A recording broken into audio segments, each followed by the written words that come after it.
service provider gave a student 14 million rands, and the student naturally spent the money. And it was too late to discover it. But one does not form policy on an ad hoc basis. One forms policy on a structural basis. Our own experiences of the attempts to bypass institutions have been that they have been crippling to Black universities. The second problem has been the way NSFAS is administered. Here, Mr. Chairman, you will recall instances of funding and defunding.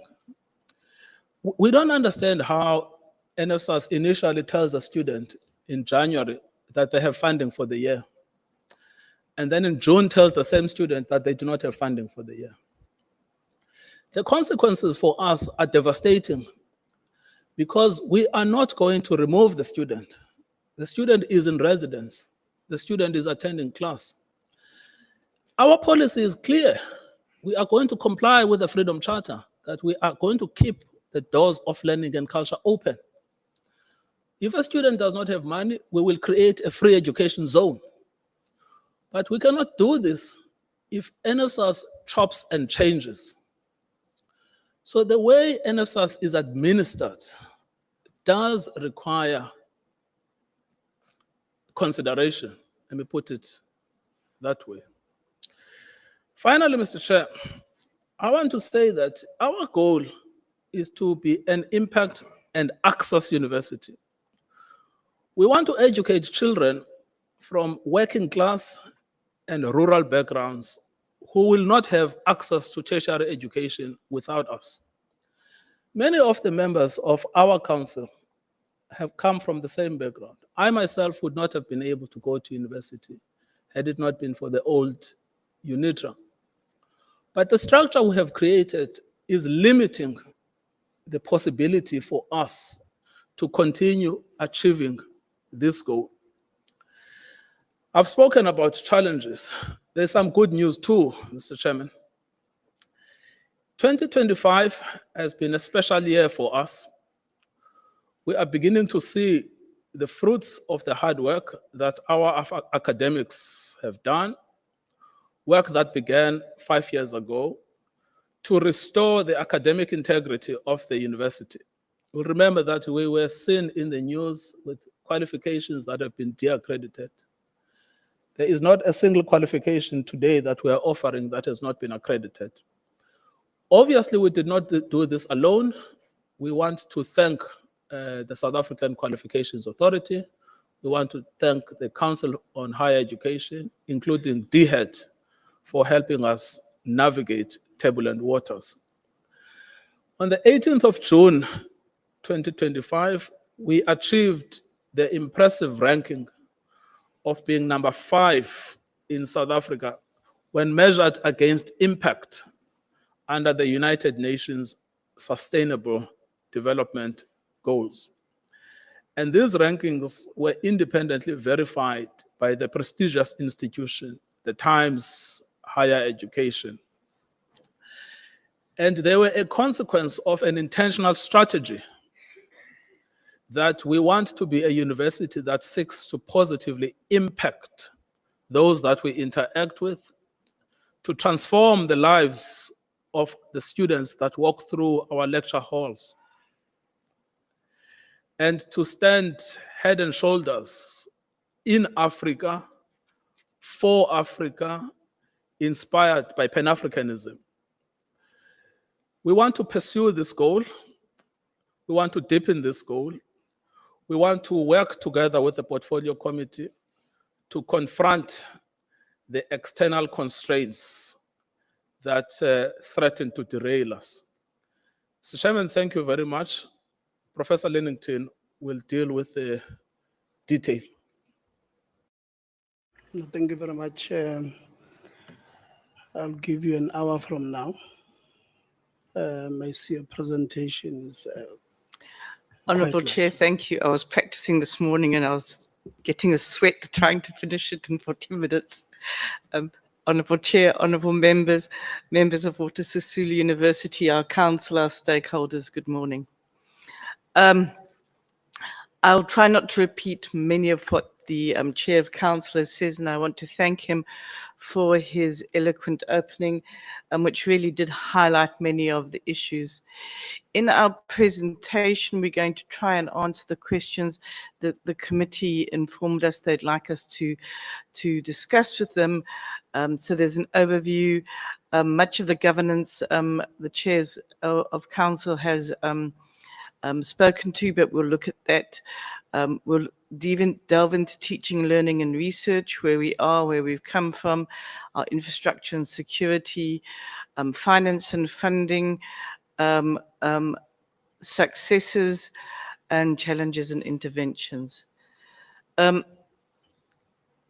if we look at who we are, in 2021, we launched 2030 Vision, and you'll see it's an impactful technology-infused African university. It's a vision, so we're not there yet, but you'll see as we go through our presentation that we are moving towards that all the time. The strategic goals and objectives are underpinned by our core values, which are quite simple, but fundamental. And if you look at where we come from, all of them are important: the quality, the excellence, the respect, the Ubuntu, the honesty and integrity. And the goals were devised then to actually give support to our purpose statement and our mission. We are currently halfway through, and in terms of a midterm review of our vision. But it's important to understand where the 2030 vision came from in 2021. As indicated, the current leadership under Prof. Sontra started in 2021. And that was 10 years after the Ngqanyana report, which was put Walter Sisulu into administration then. And we did report much of this to DHET in our 2025 report. But in 2011, the critical issues were indicated as there was an incomplete merger, there were academic problems in terms of programs, duplication and non-alignment. There was deterioration and poor spending, especially in IEG funding. We were financially unsustainable and we were in huge debt. And there was a lot of campus violence at that point in time. And 10 years later, we were still in the same spot. So 2030 was put in place to try and change us. And one of the catalysts is what we know as R&C, rationalization and consolidation. And the idea was to actually give effect to the merger by creating a university of unity. As indicated by DHET, it was very disruptive, and but it did reset the enterprise of the institution, and fundamental was the reduction of faculties as indicated to 7, which took out duplication to a large extent. I went the wrong way. No, I've gone the right way. With that Vision 2030 that was adopted in April 2021, we put a 10-year timeline for sustainable transformation that focused on academic restoration, infrastructure, financial stabilization, campus safety and trust rebuilding. Did I miss a slide? Just hang on. No, I haven't. Thank you. So that's just as the background of where we started in 2021 and what put us on our path. I think this has been touched on mainly. We have, since that statute, worked on our policies to align them, and we are continuously looking at policies, identifying gaps and amending or developing new ones. It's an ongoing part of governance, which is really important. The convocation has been re-elected, and it is very active, and it collates sittings. The IF was reconstituted due to the statute, also, and the SRC membership elections were this year. All of them are very active and they have core rate functional meetings. The chair has spoken to this, so I'm not going to dwell on that one. And I'll move to the transformation in terms of the faculties as a result of RNC. We have 7 faculties: engineering, built environment and IT, education, Faculty of Management and Public Administration Sciences, Faculty of Medicine and Health Sciences, Faculty of Law, Humanities and Social Sciences, Faculty of Natural Sciences, and the Faculty of Economic and Financial Sciences, with the associated departments that are actually discrete discipline-based, and there is minor overlap between faculties. Because of MIT, you'll always have some sort of areas where faculties collaborate. We've also placed them appropriately on appropriate campuses in terms of offering their programs, and each faculty has a home base. Our staff profile, the balance between male and female is good at 49.50.5, so it's now it's very well balanced, and our race is 94% African. The change in numbers from 21 to 25 is from 1,866 to 2,082, and that you'll see we haven't grown hugely, even though our students and size and shape might have changed a bit, which is trying to keep within our financial budget and to make sure we are operationally efficient. The professional and instructional personnel remains at 43.2% across the 5 years, showing that in terms of our staff's shape, we have remained relatively constant, which is also important in terms of efficiencies. The total foreign nationals is 2%. Our largest group, as I said, is the professional qualified and experienced, which is 43.2%. We do notice that both at professional experienced specialists, there is a slight favor in terms of male employees, and we still have a male-dominated top management. All of those are receiving attention. These numbers just underpin what was in the previous slide. In terms of teaching and learning, our student headcount from 21 to 25 has stayed around 30,000, 31,000 to 30,000, and this year it's up to 32. We have 99.3% of our students are African, and you will see their distribution across the faculties. You'll see the size of the faculties changed between 21 to 24, with education growing from 26 to 28%. But with our new enrollment plan, we have ideas on that. So natural sciences is only slightly larger than medicine and health sciences. So as sciences, they're lowest.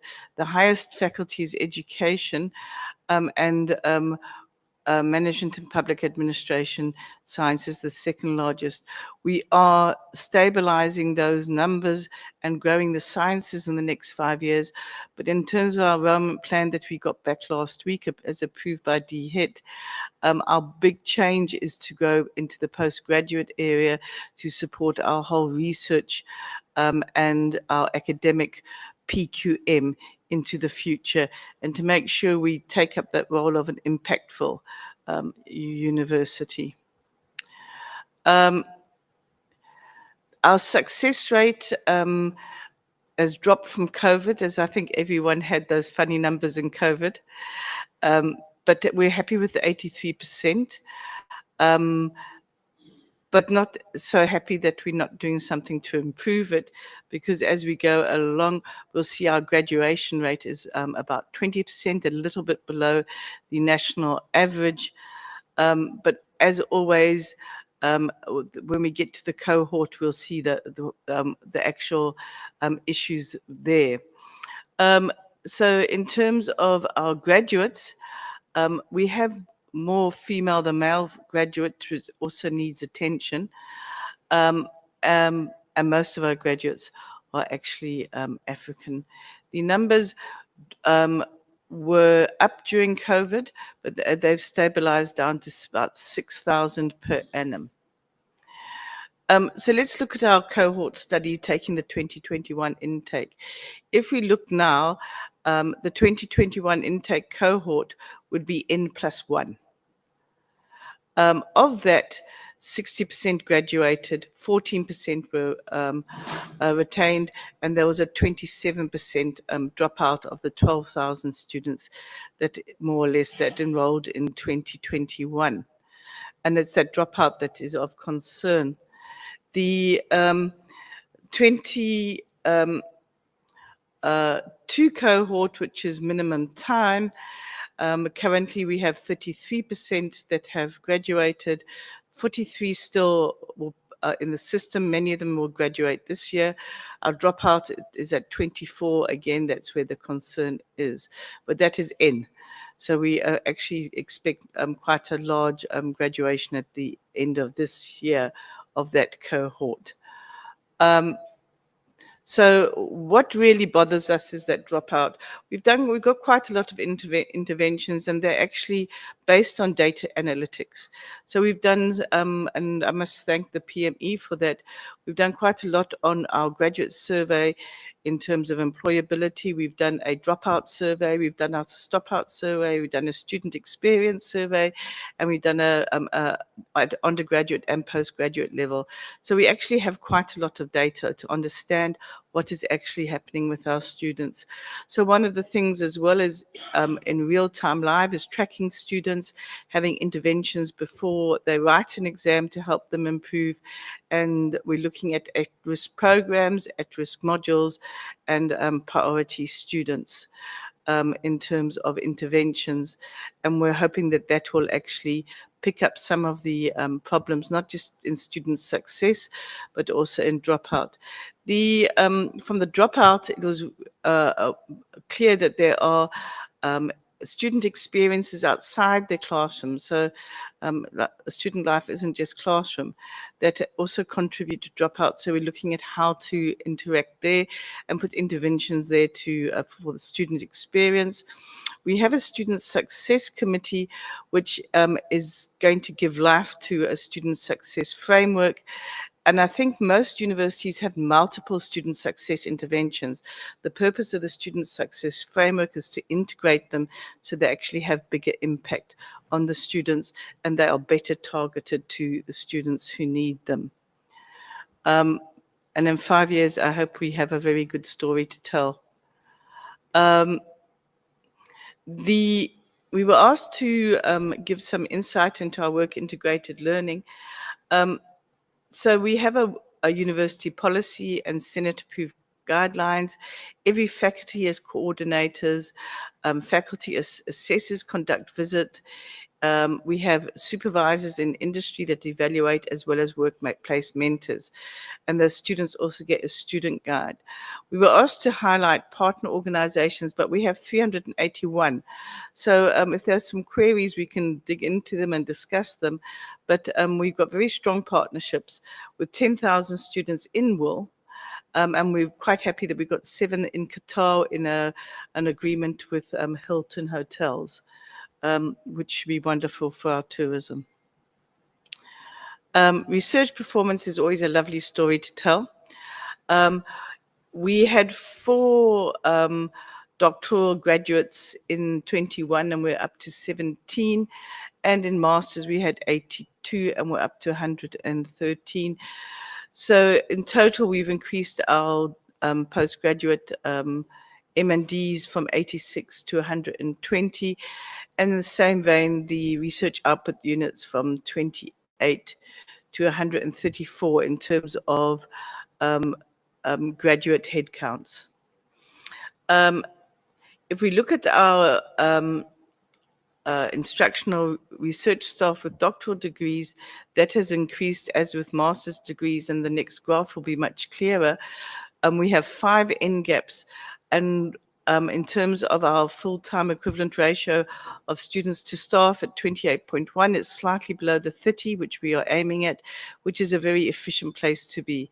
We have a target of 920 instructional staff. It's slightly over at 963, and we're hoping that will balance out in the next 5 years. But this graph clearly indicates an area that needed improvement, which was the staff with honours and below decreasing down to 24%. That was really a headache, being almost half our staff in 2019, 34 in 2021. At the same time, we've increased our PhDs to 32%, and half our staff now actually have a master's degree. And I think you will see this impact when we start talking about the numbers of the research and the research money that we're bringing in as we grow as a university into a more postgraduate field that actually allows us to give expression to both our access and our comprehensive nature. So you'll see our research output unit trends has quadrupled since 2019 and more than doubled since 2021. And one might ask, is it sustainable? And if we go and look at the per capita output, you'll see it's not just one group of overworked academics producing a lot of articles, but it is spread across the university as we've increased our per capita from 0.21 in 2021 to 0.49 now. And it's actually at 0.5 in terms of weighted, which is really indicating that we're on the track that we want to go for 2030. The NRF ratings, and you'll see the impact of this when we start looking at the funding that we get. But this is also in terms of increasing the research outputs, because as you get NRF rated scientists, they create a research culture around them. So in 2021, we were the proud owners of 8 NRF rated researchers, and they are now 42. We really are very supportive, and we do a lot to actually make sure that they feel that Walter Sisulu is their home. All the research and the change in HR and NRF rated is reflected in those research grants.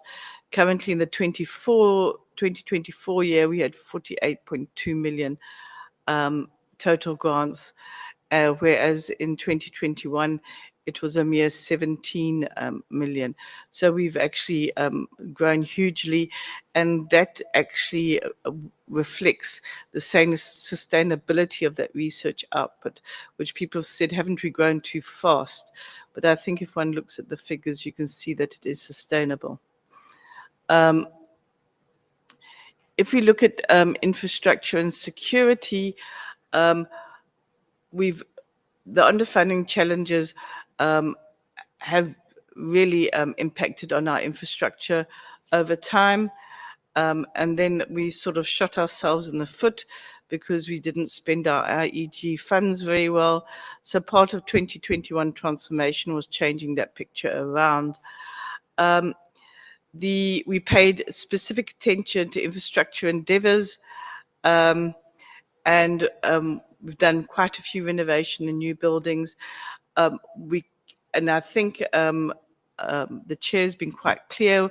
We've still got a long way to go, although we have come a long way so far, and we must be grateful and thankful to DHIT and the special grants we get through HDI funding, UCDG funding, the SBDG funding that we've been able to utilize.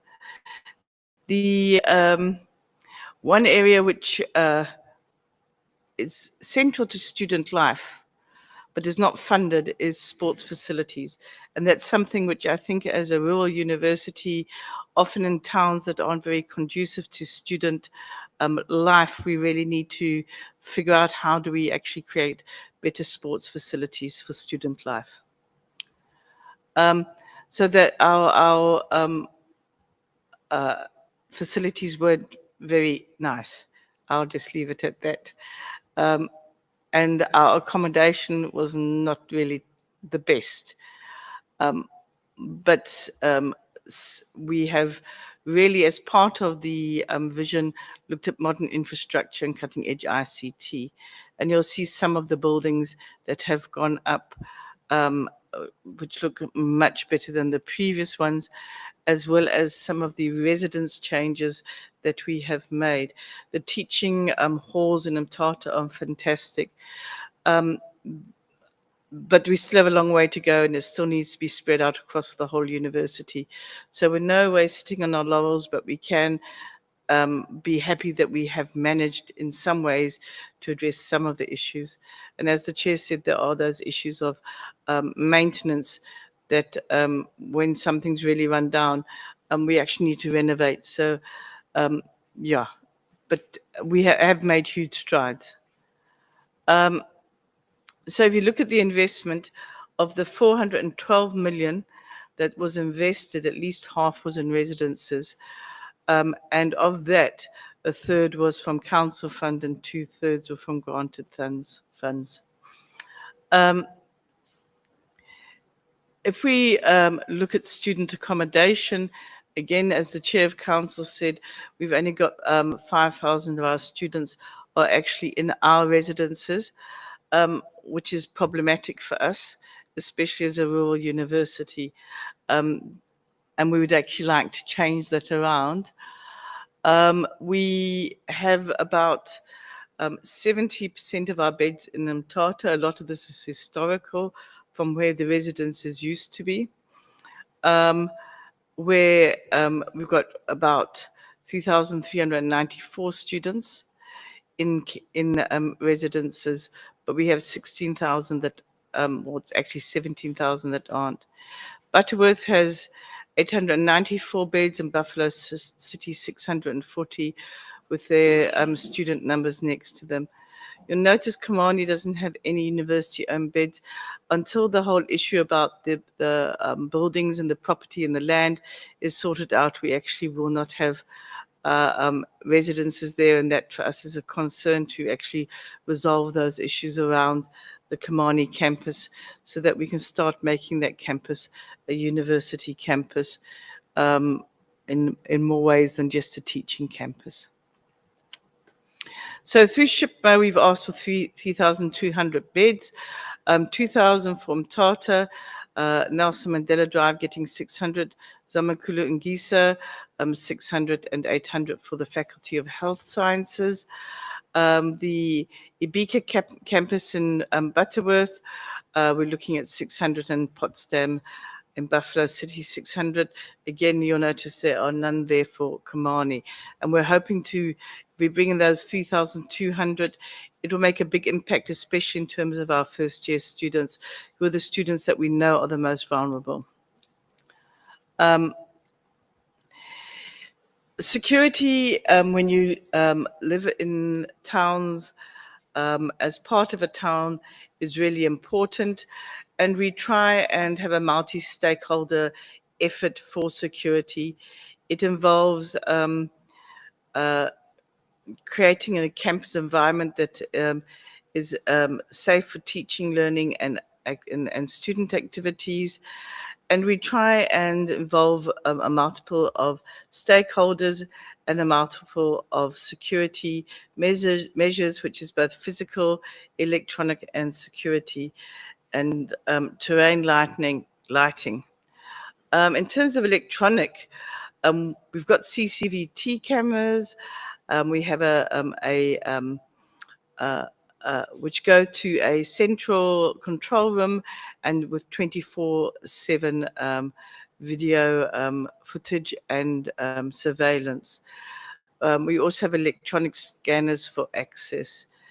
And this is great. It needs to be expanded, but it's a really good start at this point in time. In terms of the physical security, we have controlled access and perimeter fencing. In some campuses, the perimeter fencing has either gone missing with time or is not completely finished. And there we actually have perimeter patrols. And our security staff is contracted across the 4 campuses with some in-house staff. The next year we'd like to speak to, and if I had another hour, Chair, I would speak an hour to this area alone, which is gender-based violence and femicide, especially as we move into the 16 days. We have the policies in place, and we keep to support it, and we're reviewing some of them as we are, and we have a My Safe Space app, which allows survivors and those who feel threatened to report anonymously, and we've just brought in an email address as well. We have the committees to support it, as well as a reporting system and support for survivors, which includes psychosocial support, medical support, legal support, and we have programs and training for staff and students. Our first year experience has GBV-related matters infused into it. We actually have an LGBTQI institutional awareness program that is run for our first years in our first year experience. We have bullying and awareness programs in Darbers, and we're about to actually launch a 3-part duty book series over 3 years. The first year is Name It, the second year is Shame It, and the third one is Tame It, and it's based on a research project on gender-based violence. Our collaborations are important, and apart from the standard collaborations that we have, we're also part of the Eastern Cape Gender Machinery. We had a meeting last week, and that helps us actually keep in sync with the provincial work, and therefore many hands strengthen the fight against gender-based violence. We were also asked to update the committee on the tragic incidences earlier this year. The first incident was tragic but not fatal, with Miss Ndamasa, who was shot allegedly by the security company. We've done a lot of work with the student. She's currently still in rehabilitation, and we've paid for everything, cared for everything, consulted with the family. We've transported the student, and we are currently having academics concessions for 2026, and then we'll see where the student is in 2026 in terms of her health and how we can actually assist her academically while continuing assisting her with her medical costs. Unfortunately, the fatal shooting of Mr. Umbulekwa in April occurred. We've taken full responsibility for all the burial requirements. We even sent a team to the family to assist with that burden, as we realized it was a big burden for them to deal with at the time. And we helped refurbish their family homestead. And we continue to give the family support. The staff member was placed under suspension, and disciplinary action has been initiated, as Mr. Shabalala indicated. We have a commission of inquiry that's investigating the circumstances related to the killing of Sisonke Mbolekwe, as well as the prevailing circumstances at the time. They've concluded their work in terms of the hearings, so we're waiting for the report and we're hoping to get it within a month, so before we close in December. In terms of the DVC ISD, we have been working with the police and the police commissioner. We've asked them to regard it as a priority crime. So hopefully through the police, that will be getting some attention. We immediately identified members of management that might require security measures, and we actually have protection services for those members. But we've also been proactive in having a university-wide security assessment, looking at our threats, so that we can make informed decisions in terms of physical security, policies and protocols and practices. And we're also hoping to have that report by the end of 2025. And I think it will benefit both staff and students, not just staff. It's really, in terms of safety and security, it will have an impact in that area as well. The bugbear in the room, the two important things at Access Comprehensive University are, one, the Teaching and Learning Project, two, funding. In an Access University with 75% of our students, and I'm not going to repeat what the chair said, being NSFAS beneficiaries, which we think is a fantastic initiative that our students are funded, but we do have problems with NSFAS. Specifically this year, the payments have been unpredictable. Currently, there's a 3-month outstanding payment, and as a university with low financial reserves, it puts huge strain on us. That's really not helpful. I know the students will indicate the issues that they have with NSFAS, and I'm not going to repeat what the chair so eloquently said. The one area that comprehensive universities really do struggle with is the advanced diploma. It's the bridge for students to actually continue with lifelong learning and to become full citizens in terms of education and delivering to the country, and it's the biggest barrier to going forward. And if they manage to get to the advanced diploma stage and pass it, they are now indebted students. It's an anomaly in the system which comprehensive universities, as well as universities of technology, struggle with. And it's one of the areas we would really think needs some sort of thought into when we look at the funding formula. The block grant has stayed the same since 2022, 1.14, 1.15, 1.16, 1.15. You will know, Chair, that the Honourable Chair, that inflation has not stayed static for the last 4 years. And so the block grant staying static for the last 4 years is incredibly problematic. At the same time, our tuition fees have increased, but if you add the total, we are still about 600 million down on what we would have been. No, we're not, sorry, that was my bad maths. But the block grant has come down, but we are static in terms of our income over the last 4 years, which means quite a few things. One is that if you take your human resource component that it gets, that does increase with, that does increase, and we'll get there when we talk to finance further, that does increase with inflation, but your revenue doesn't, that percentage is always going up without doing anything, and that's problematic. it reduces your operational resources, and that has an impact on quality. And then you've got to make those hard decisions that the chair was talking about. So the block grant, the static block grant for us is a problem.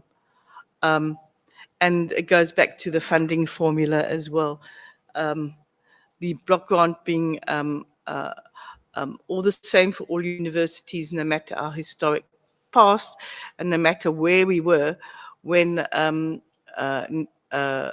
Fees Must Fall was instituted in free education. And we really do feel that there needs to be an equity look at the sector. We all know the difference between equity and equality, but when it comes to higher education, we really do feel that the universities are treated equally and not with equity. And that's a problem for us. We do know that third stream income is important. It's not a place we've been good at because we've been focusing our attention on really putting right all the ills that Water Sisulu had. So we're now at the state of saying, okay, third stream income. We have started with Water Sisulu Enterprises and it is growing. But at the moment, our third stream income is about 2.5 to 3.6. Water Sisulu Enterprises is focusing on short learning program and the branding shop. And from a small start, we're looking into a big future. I am almost finished, Chair. Well, I'm making progress. But I'll speed up because we have spoken to a lot of it. Our student debt is large, 400 million. And interesting enough, our first years pay for all their fees. But when it comes back to second year, those that are fee-paying students suddenly stop paying.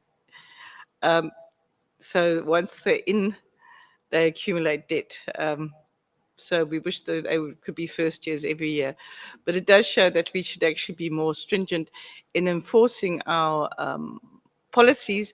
But at the same time, yeah, it's hard to kick someone out who's in the system. So the escalating student debt is huge to our financial stability.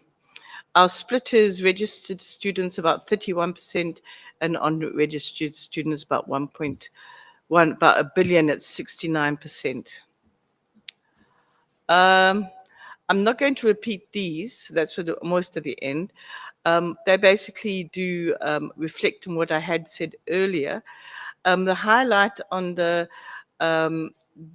academic is the third bullet, the fact that we've got improved accreditation outcomes from the CHE and professional bodies. And we actually have very good working relations with all of them as we go along. And we were really very happy that in terms of our enrollment plan, it was endorsed completely by DHET without any changes at all.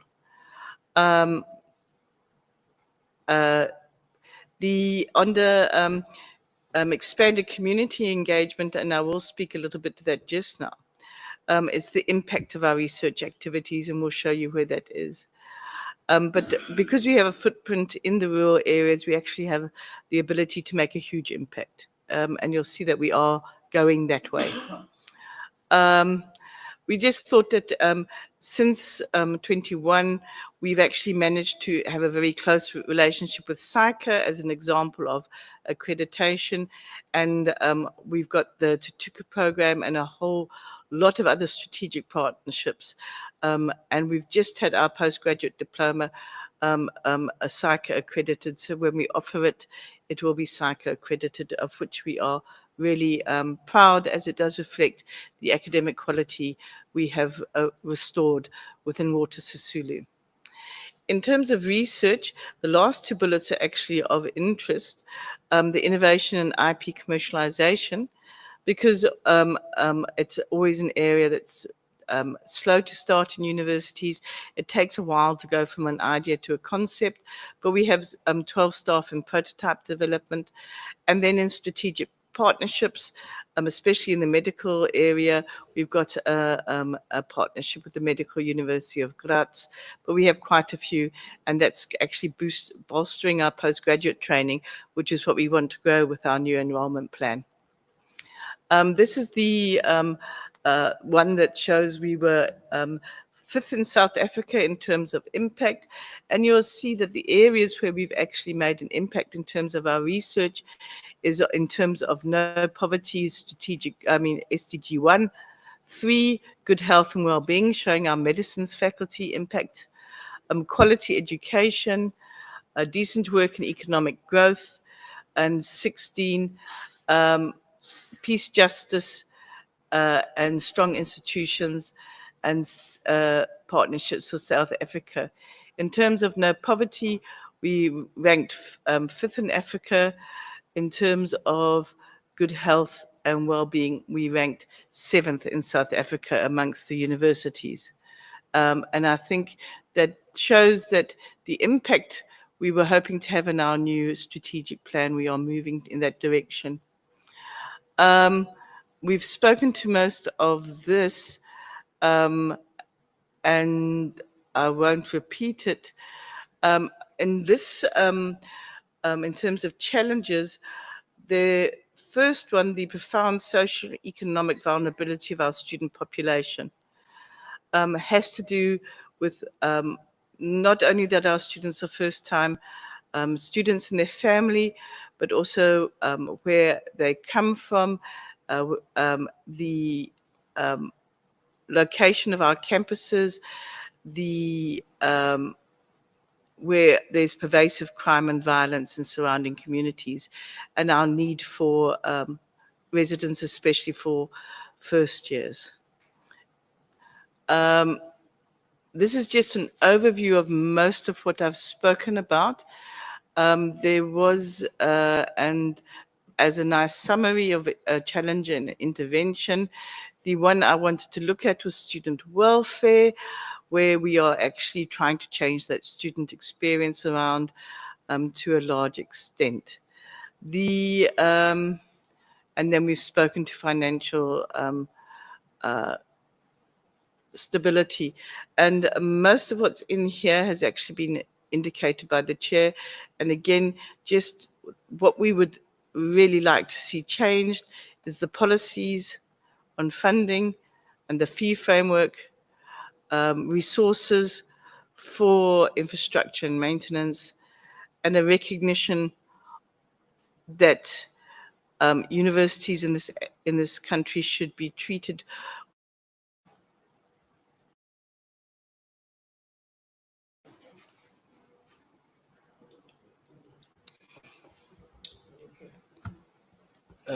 Yes, Chair, we are. What I was hoping to ask, with your permission, is whether any members of management wish to add. That's why we have them here. Specifically, the CFO. Chair, I'm adequately covered. Thank you. No, thank you very much. So labor unions, we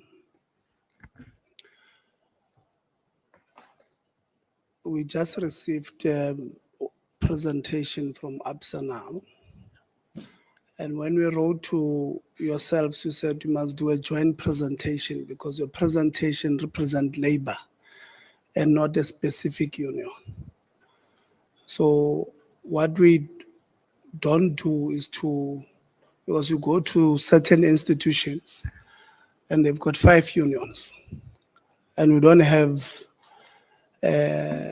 time to get presentation from individual unions. So we've asked that you do a combined presentation. So I'm going to ask, whilst we go to IF now, we're going to ask both NEHAWU and ABSA to do a combined presentation outside. We'll give IF now, and then if you are not done, we'll give the students. And if you are still not done, it means we'll continue without hearing from workers. So you will go now outside do a combined presentation. We did, when we wrote to you, indicate that particular point. Now we have two presentations here. A few weeks ago, we met with the College of Cape Town. They had the same problem, where they had, in fact, they were worse.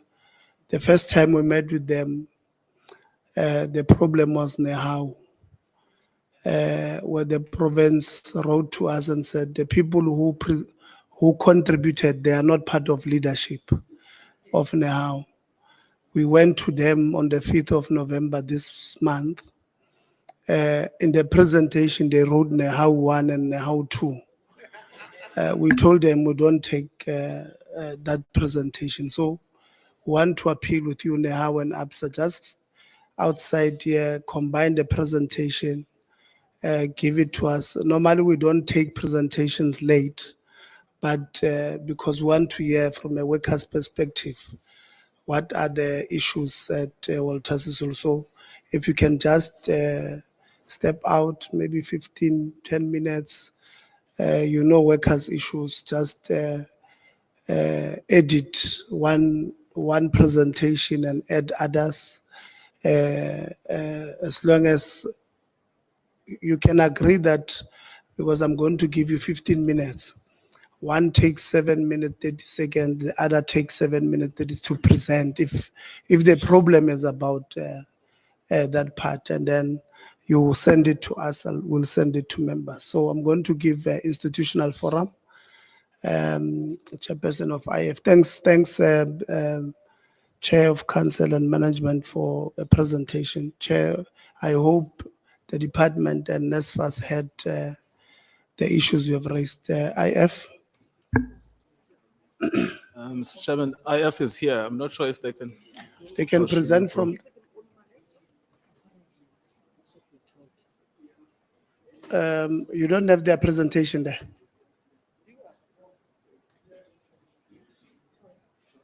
It's fine. You can come here. I think it will be easier if you come. So SRC.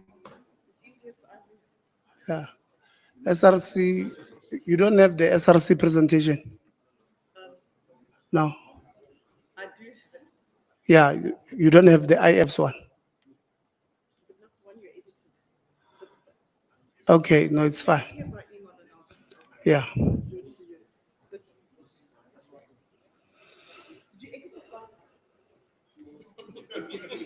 No, they edited the day before. IF, we have 15 minutes.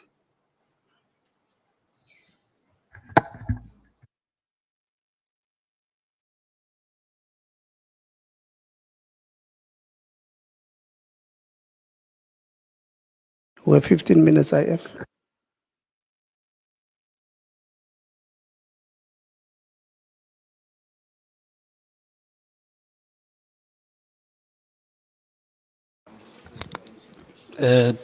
Thank you so much, Honorable Chair and Honorable Members.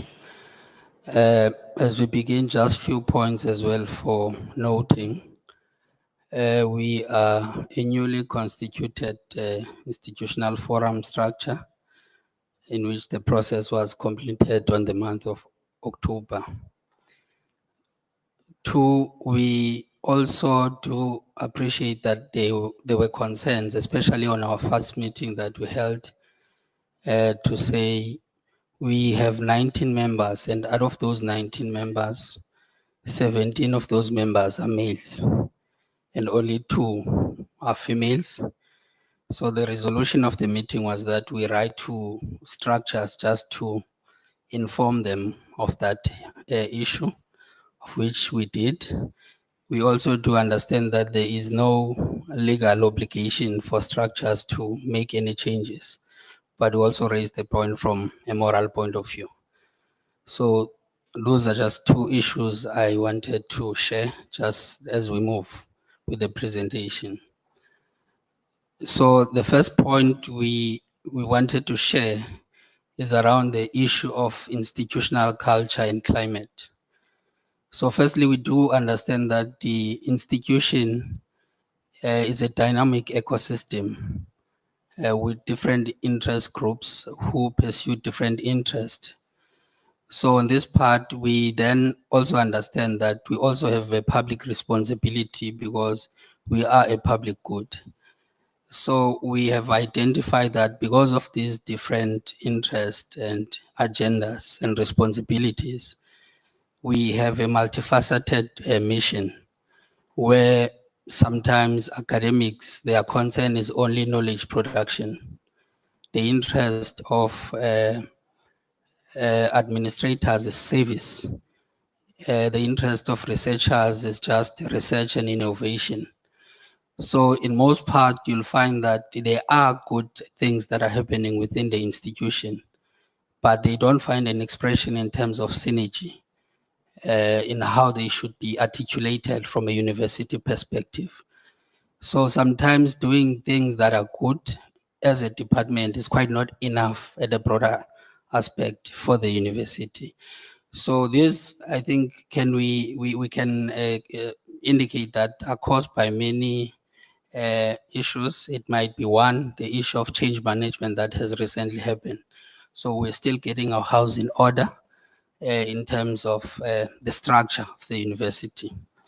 So that's the first point we had identified as the state of the affair.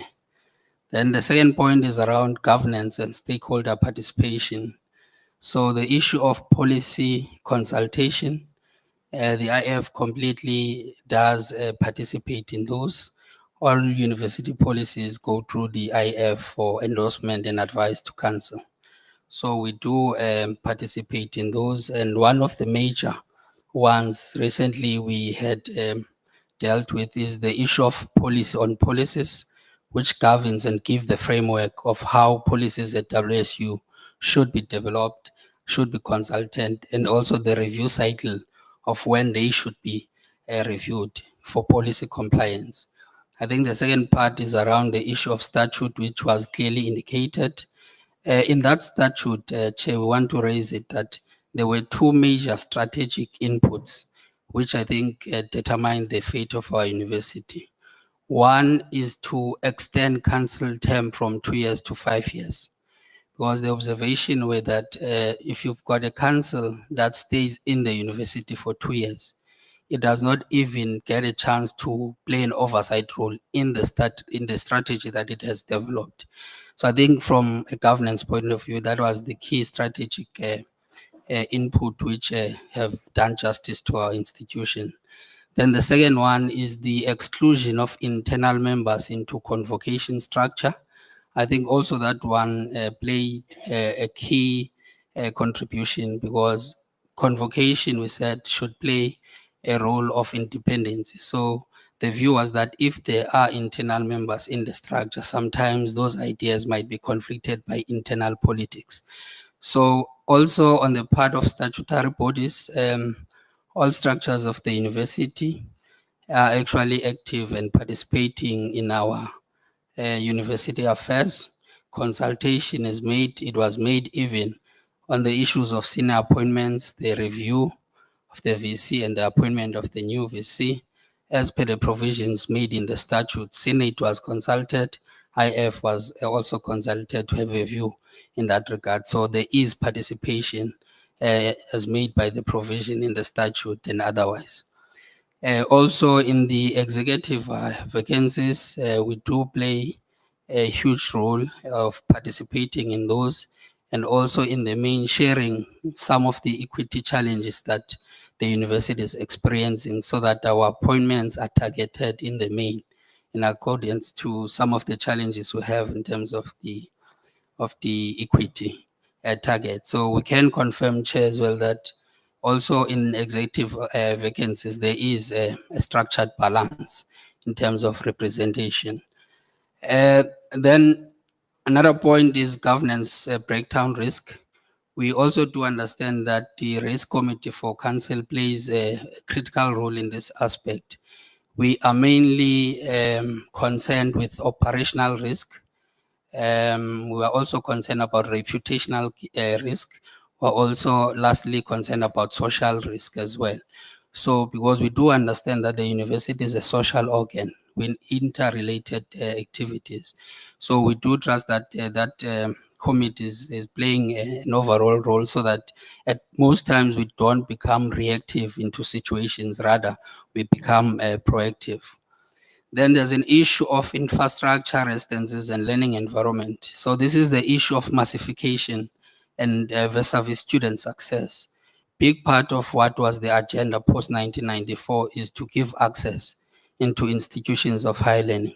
But the question that we did not ask ourselves at that point is, how ready are we in terms of infrastructure, human capital, financial funding, which I think colleagues from council and also management raised this point sharply.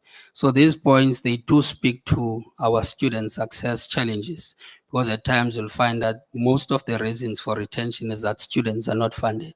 And you'll find that most of our protests, they come from the issue of residences, which we do not have money to maintain holistically. So the issue of massification came as a blow, as much as it is a very political correct concept in terms of ideology, but we did not give ourselves enough chance systematically to look into those challenges as they come. The next point, Chair, is around institutional stability and development. We had a concern around 2022 where most of our executive and senior leaders were acting in positions. So I think there was a deliberate effort and an intention to make sure that those vacancies are filled. I think, as the Chair and DVC mentioned, those vacancies have been filled, which is a good part of our institutional development. The second part is around consultation. We can regard WSU as a very democratic institution where consultation plays a very critical role, either in policy issues and practices, and also issues that have to do with the student experience as well. So which links me then, Chair, to the next point of rationalization and consolidation.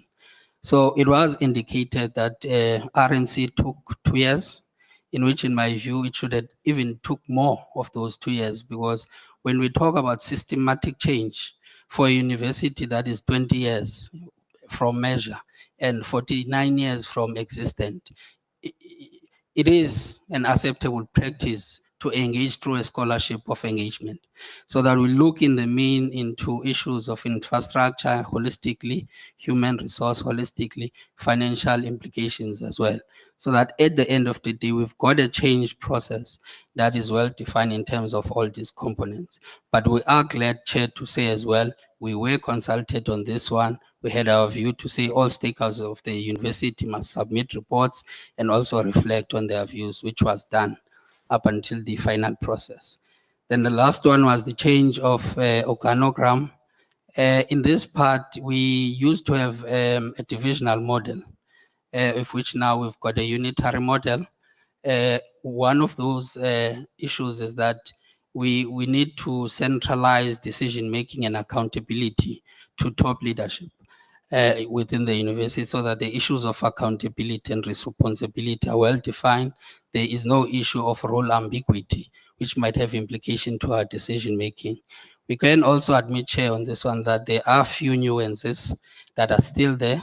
One, the issue, I think, which was raised to say we have a campus director at Mthatha, but in other campuses, there has not been any appointment of that. So you'll observe through that sentiment that there are still structural conclusions that need to be made in that regard.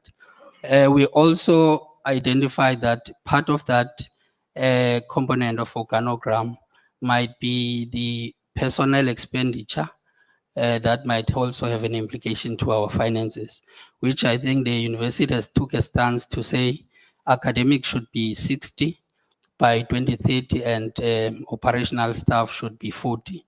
So what is left for the university to do is to articulate the process in which we can then use our support staff to make a transition to the academic space without adding more numbers into our personnel cost. Then the last part is around transformation and equity. We wanted to view a transformation and equity from both student and workers' point of view. And we can confirm that there is a fair representation of personnel in regards to labor and workforce, as we did get an indication on that one. So the standard operating process on that one is that we usually request HR in all university appointments to present the employment equity stats for that particular department, so that if there are issues of redress that needs to be done, they are then attended to. Then the second point is around student equity. So we're also interested, Chair, here on the demographics of students that actually are enrolled within the institution, and at the end, who eventually graduate. So we heard from the DVC that the majority of our students who graduate are actually females.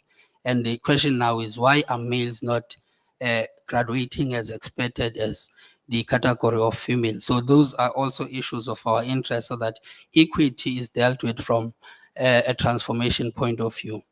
So from a point of social cohesion and conflict management, protests are there, labor disputes are there, but there are spaces, protests are dealt with from student parliament if they've got to do students, that dealt with from an SRC point of view, so that there's a structured dialogue and engagement around when students want to protest. So there is an opportunity that is created for students to avoid or to engage in protest. Then labor disputes are dealt with from a collective bargaining point of view, where labor, if they have concerns, they make use of what we call a joint bargaining forum, where labor get to express their concern and their views. And we can, at that point, Chair, indicate that the last time there were serious labor disputes that actually created a deadlock was during, I think, 2018, where labor went to protest. But there were nuances along the way, especially during the change management process, in which there are disputes, but those were necessary disputes. As we said, that the scholarship of engagement is always encouraged at WSU.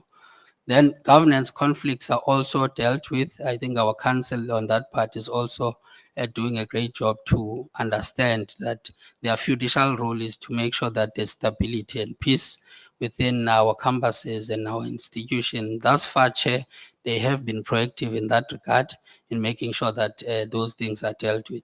GPV system, student affairs, is creating a framework around that space, mainly to deal with the challenges, as we do understand that those are social issues of our society.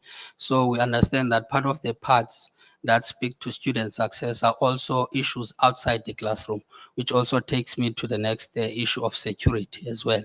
So security, we have identified it as a university as a risk issue in the main because of our geographical diaspora. So we have put measures in place. I'm aware that council have requested that there gets to be a security assessment that will speak to the institution as a whole around that fact. So there are proactive measures that are put in place. And all of this, Chair, is for us to have an early detection. As mentioned, we don't want to react, we want to be proactive. So sometimes our wisdom comes from a situation analysis, because we cannot always be infallible. But when a situation happens, we then learn from the situation in order for us to respond either from a practice point of view or a policy point of view. Then on the issue of inclusion is that we need to include more people living with disability. So this part will be then, because we said we don't want to just raise points because they sound academically correct. It must be accompanied by knowledge-based scientific evidence. So we want to pursue here a view to say there must be accessibility audits. Can our people living with disability make use of our classroom setups? Are they able to access those? And even in terms of residences, do our students have adequate residences for people with living with disability? So those are also concerns, I think, that are currently a work in progress for the university. On the issue of student funding, well-being and access, I think the deliberations around NSFAS have been raised. Administration, appeal processes, funding that usually delay our student funding. Then student debt, the DVC raised this point. You sometimes find that student can no longer register moving forward because of their historical debt. They cannot further their studies for postgraduate studies because of that particular student debt. So this is the greatest challenge, and the university having to sit at 1.4 billion, it raises a very alarming fact about our system just holistically. I'm giving you 4 minutes. You're Ah. 15 minutes. Okay. Yeah. Student hunger, it's also a social impact issue. The SRC is trying to deal with this issue, but we want still to navigate a point where we say it should not be an event, it should be a culture. How do we deal with students having to be hungry when they attend classes and when they are expected to excel? Mental health issues, the demands are greater and they're higher. The issue is, do we have the capacity as the university to deal with these mental issues as they present themselves?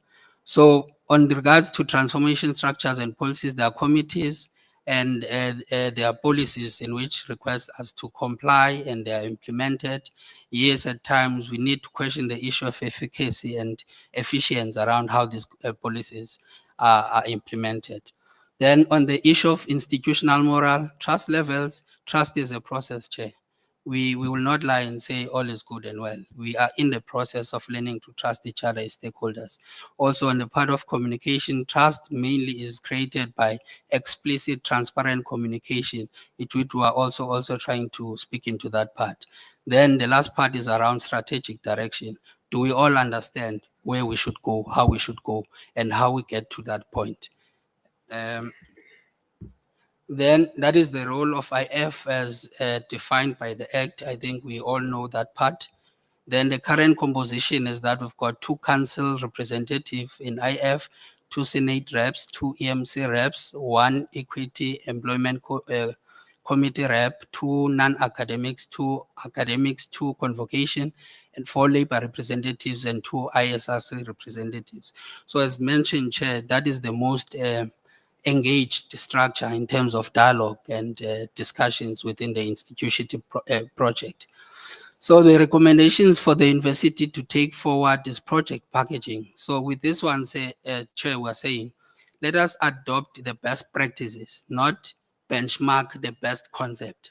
But where we see that there are best practices within our sector, let's adopt that as a practice for our university so that we actually don't want to change what is working out there. So it's a recommendation that the university can take forward. We do have ambitions, for example, to have a business enterprise. We can look which university actually does that best and adopt that particular practice. Then point number 2, it will speak to that multifaceted mission point. How do we align strategy with culture? So what we need is an integrated leadership infrastructure where our strategy can be aligned to culture so that our targets are then met from a strategic point of view and also from a practice point of view. Point number 3 is the democratization of system to have enough agility in our governance. This point, Chair, mainly is raised from, you'll find that there's a research policy that says academics must go to international conferences only 2 times a year. But you find that there is now this evolving research culture within WSU where people even want to present 5 papers internationally. So we must have the agility to deal with the current context. If the culture has changed and is evolving, we must be able to be agile enough to twist and turn some of our governance processes in the main if they speak to our development as the institution. Then point number 4 is the use of accessible language, restoration of identity. Walter Sisulu University is a community university, and part of why we had resistance, firstly, when there was an issue of change management, sometimes it can be language, because linguistic actually play a critical part in how people interpret and see things. So if we use a language that is easily understood and accessible, we can have the moral support from our communities, from government, from partnerships, so that at the end of the day, the university is able to thrive. Then the next point is human resource infrastructure. So we're saying on this one, let's focus more on skills development. We've got talent, we've got people, but we need to invest and capacitate these people so that at the end of the day, these people are fit for purpose. Structures, strategies are there. So what we need to invest intensively on is skills development. Then strategic partnership in innovation. The university have an ambition, Chair. of being a globally intellectual university. So for us to reach that point, we need to understand that yes, we are centered around a rural background, but we're not a rural university.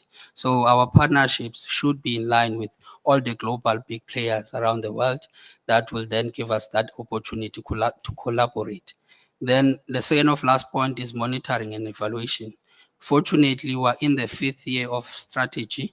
So ours now is to evaluate our strategy. Are we doing what we said we want to do? Where are we? Which areas of improvement can be done? So that at the end of the day, we're able to review our strategy when there's a need and in accordance to the current context requirements. Then my last point, Chair, as I finish, transformative drive. You'll find that council understand what it wants to do. Management understand what it wants to do. Labor might not understand what the university wants to achieve. And that is not caused by ignorance, Chair. It's only caused by the stakeholder engagement component, where not everyone is holistically brought in, and that is done by structural differences. You'll find that Labor has 4 years into leadership, SRC has 1 year. So every time a new SRC comes, it has its own interest that are outside the interest of the university. So the stakeholder engagement, it needs to be a transformative drive so that leaders within different structures are then shared along and integrated into the bigger picture of the university. I think with that aspect, we can all move towards the same direction. Thank you, Chair. Thank you very much, IF. Labor. And so you coming early, it means you did not disagree much.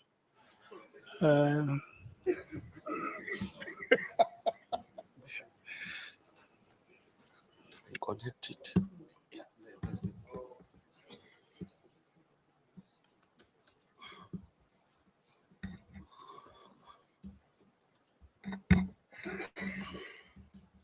So I'll give you 20 minutes just in case you want to share.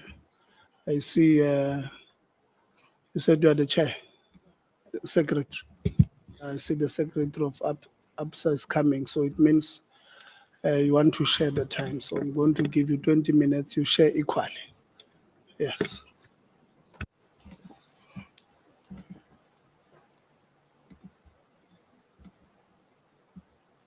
Mr. Chairman, you've already listened to our philosopher.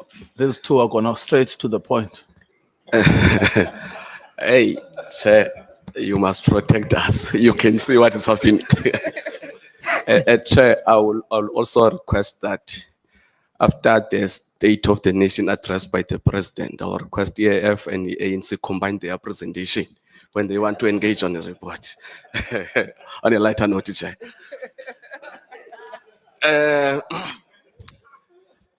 Thank you, Chair, and greetings to members of the Parliament, the delegation from WSU. As indicated, I must call myself an honorable Nizela because I'm in Parliament, representing Nehau. My presentation, Chair, is not going to be long. Sorry. Firstly, I will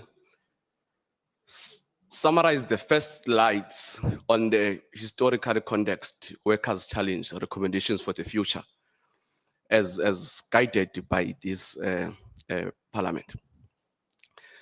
Chair, I must say that as Nehau, we've been critical on many issues that have been raised or that have been happening, particularly the strategic direction of the institution. It's only because we have been around long enough to understand and know some of the things. One, Chair, the context. Oh, okay.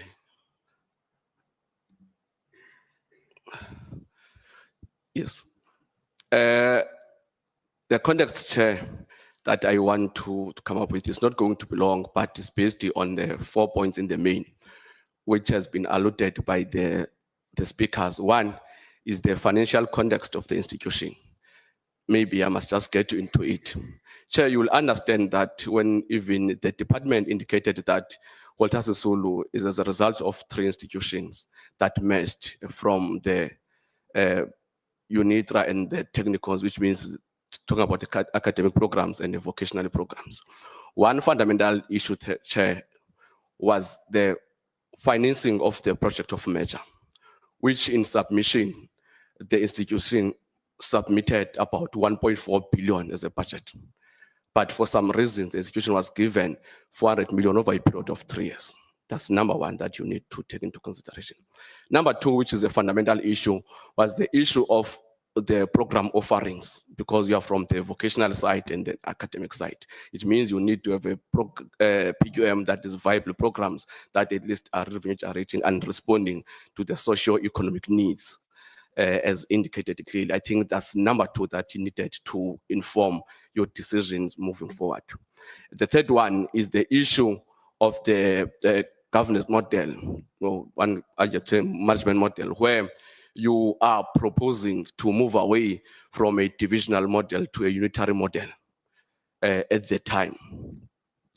I think the last one, Chair, will speak on the issue of the HR model, which talk broadly on even the staff profile and how you plan to move forward the whole process.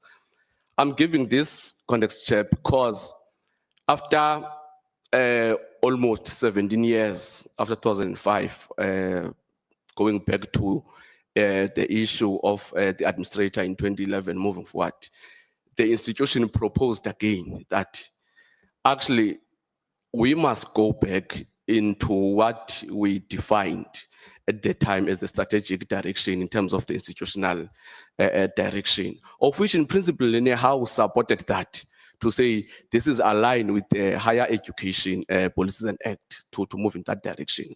And we fundamentally said, we cannot therefore be ignorant of the issues that were bottleneck at the time, which led us to go to administration and other things. Those things were the issues that I just mentioned, the finances, the HR model, aligning the issue of a framework.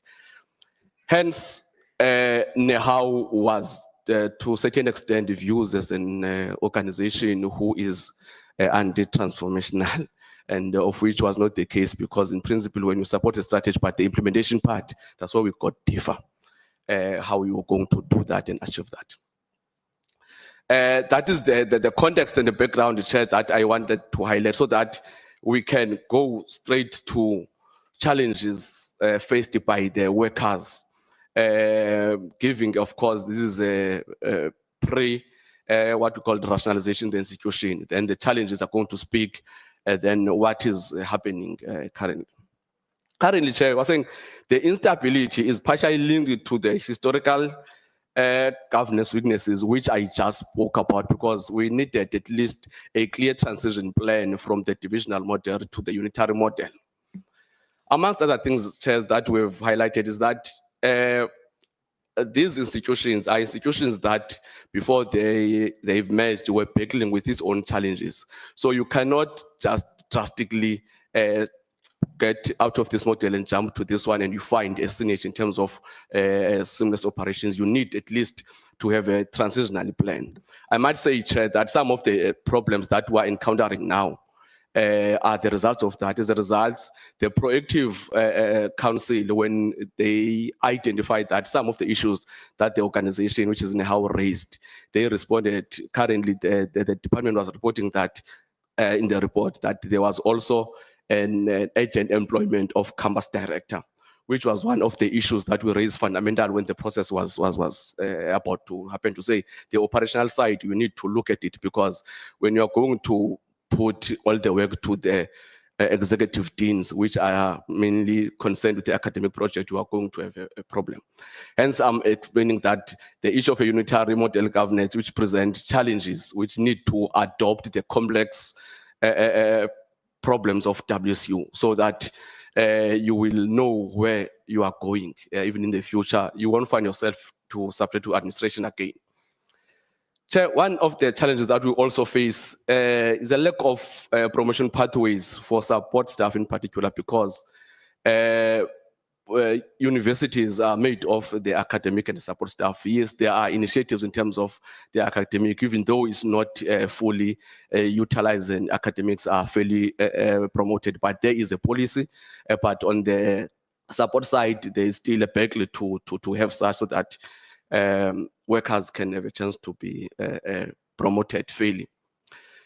The issue of poor infrastructure, it came very strongly, particularly after the RNC. I will just make example of particular campuses. If you go to Butterworth, you will you will find that there are still lecturers who stays in what you call cubicles, partitioned offices, where the lecturers are supposed to be in a comfortable space, do research, consult with students, do work. So those were the glaring challenges that are still there even after this process. Hence, I said this is a good initiative, but it needs to be taken out in phases and understand the challenges that we are facing. You go to Komani campus, you will find that there is still a bucket system that is being used there in that campus, which is a problem. When you go to that campus, you can't say that is a university campus in terms of the infrastructure development.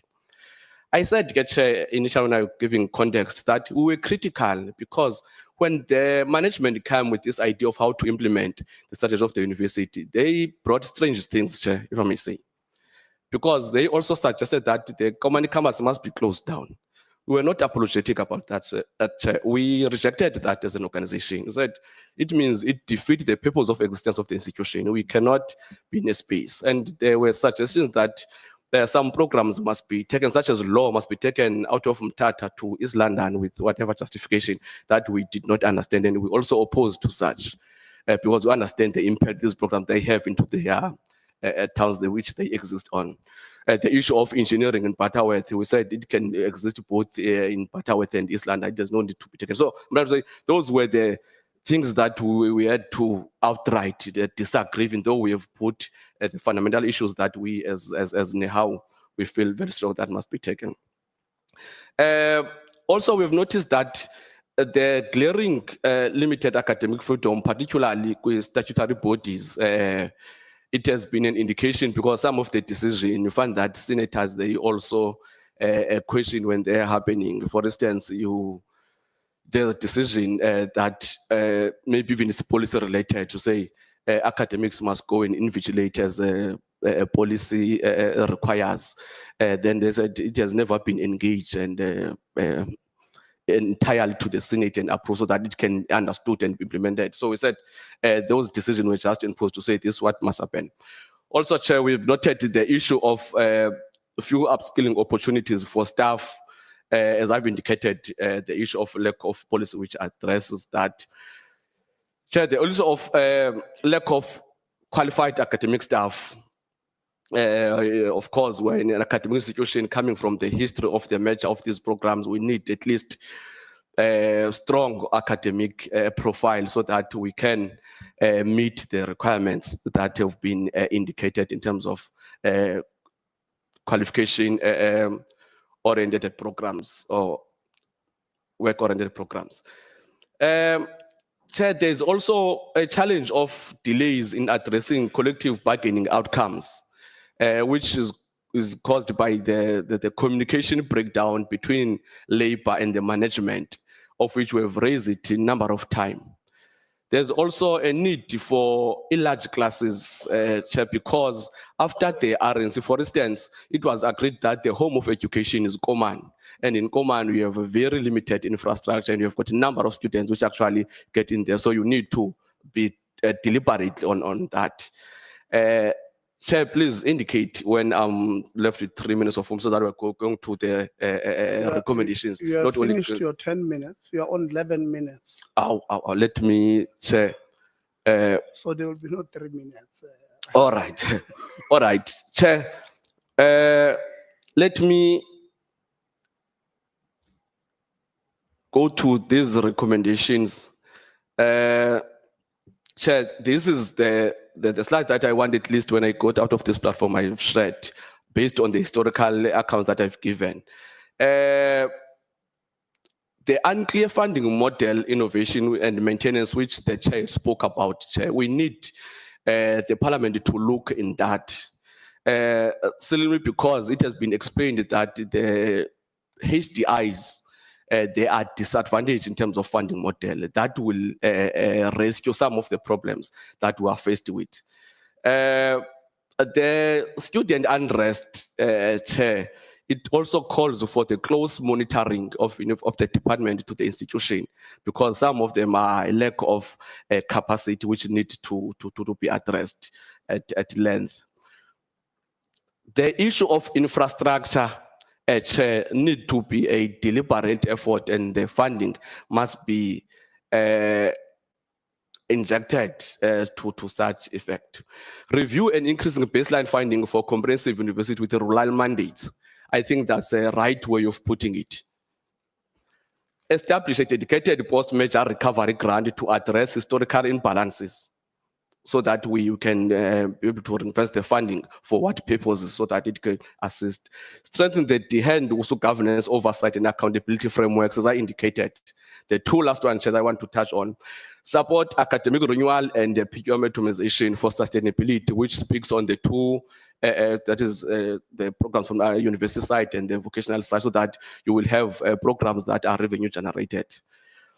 Of course, facilitate the inclusive stakeholder forums to restore stability and trust, Chair. And one last part that I want to share. Yes, indeed, Chair, I can confirm here that also is amongst the institutions that is democratically run. I agree with the council to that, even though okay, some of the things that would want as labor to be taken in either way, they of course apply their own wisdom.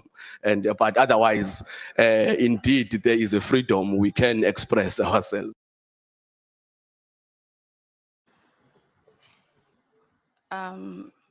Good morning once again to everyone. I'll be presenting on just the overview of governance, also touch on administration, and also touch on the successes that we've had from the Executive Management Committee. Where am I not?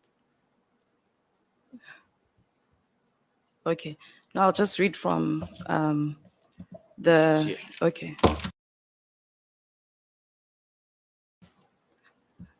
Thank you. Okay, thank you. The composition of the Executive Management Committee, it's comprised of the Vice Chancellor, and it's in fact comprised of the DVCs as well.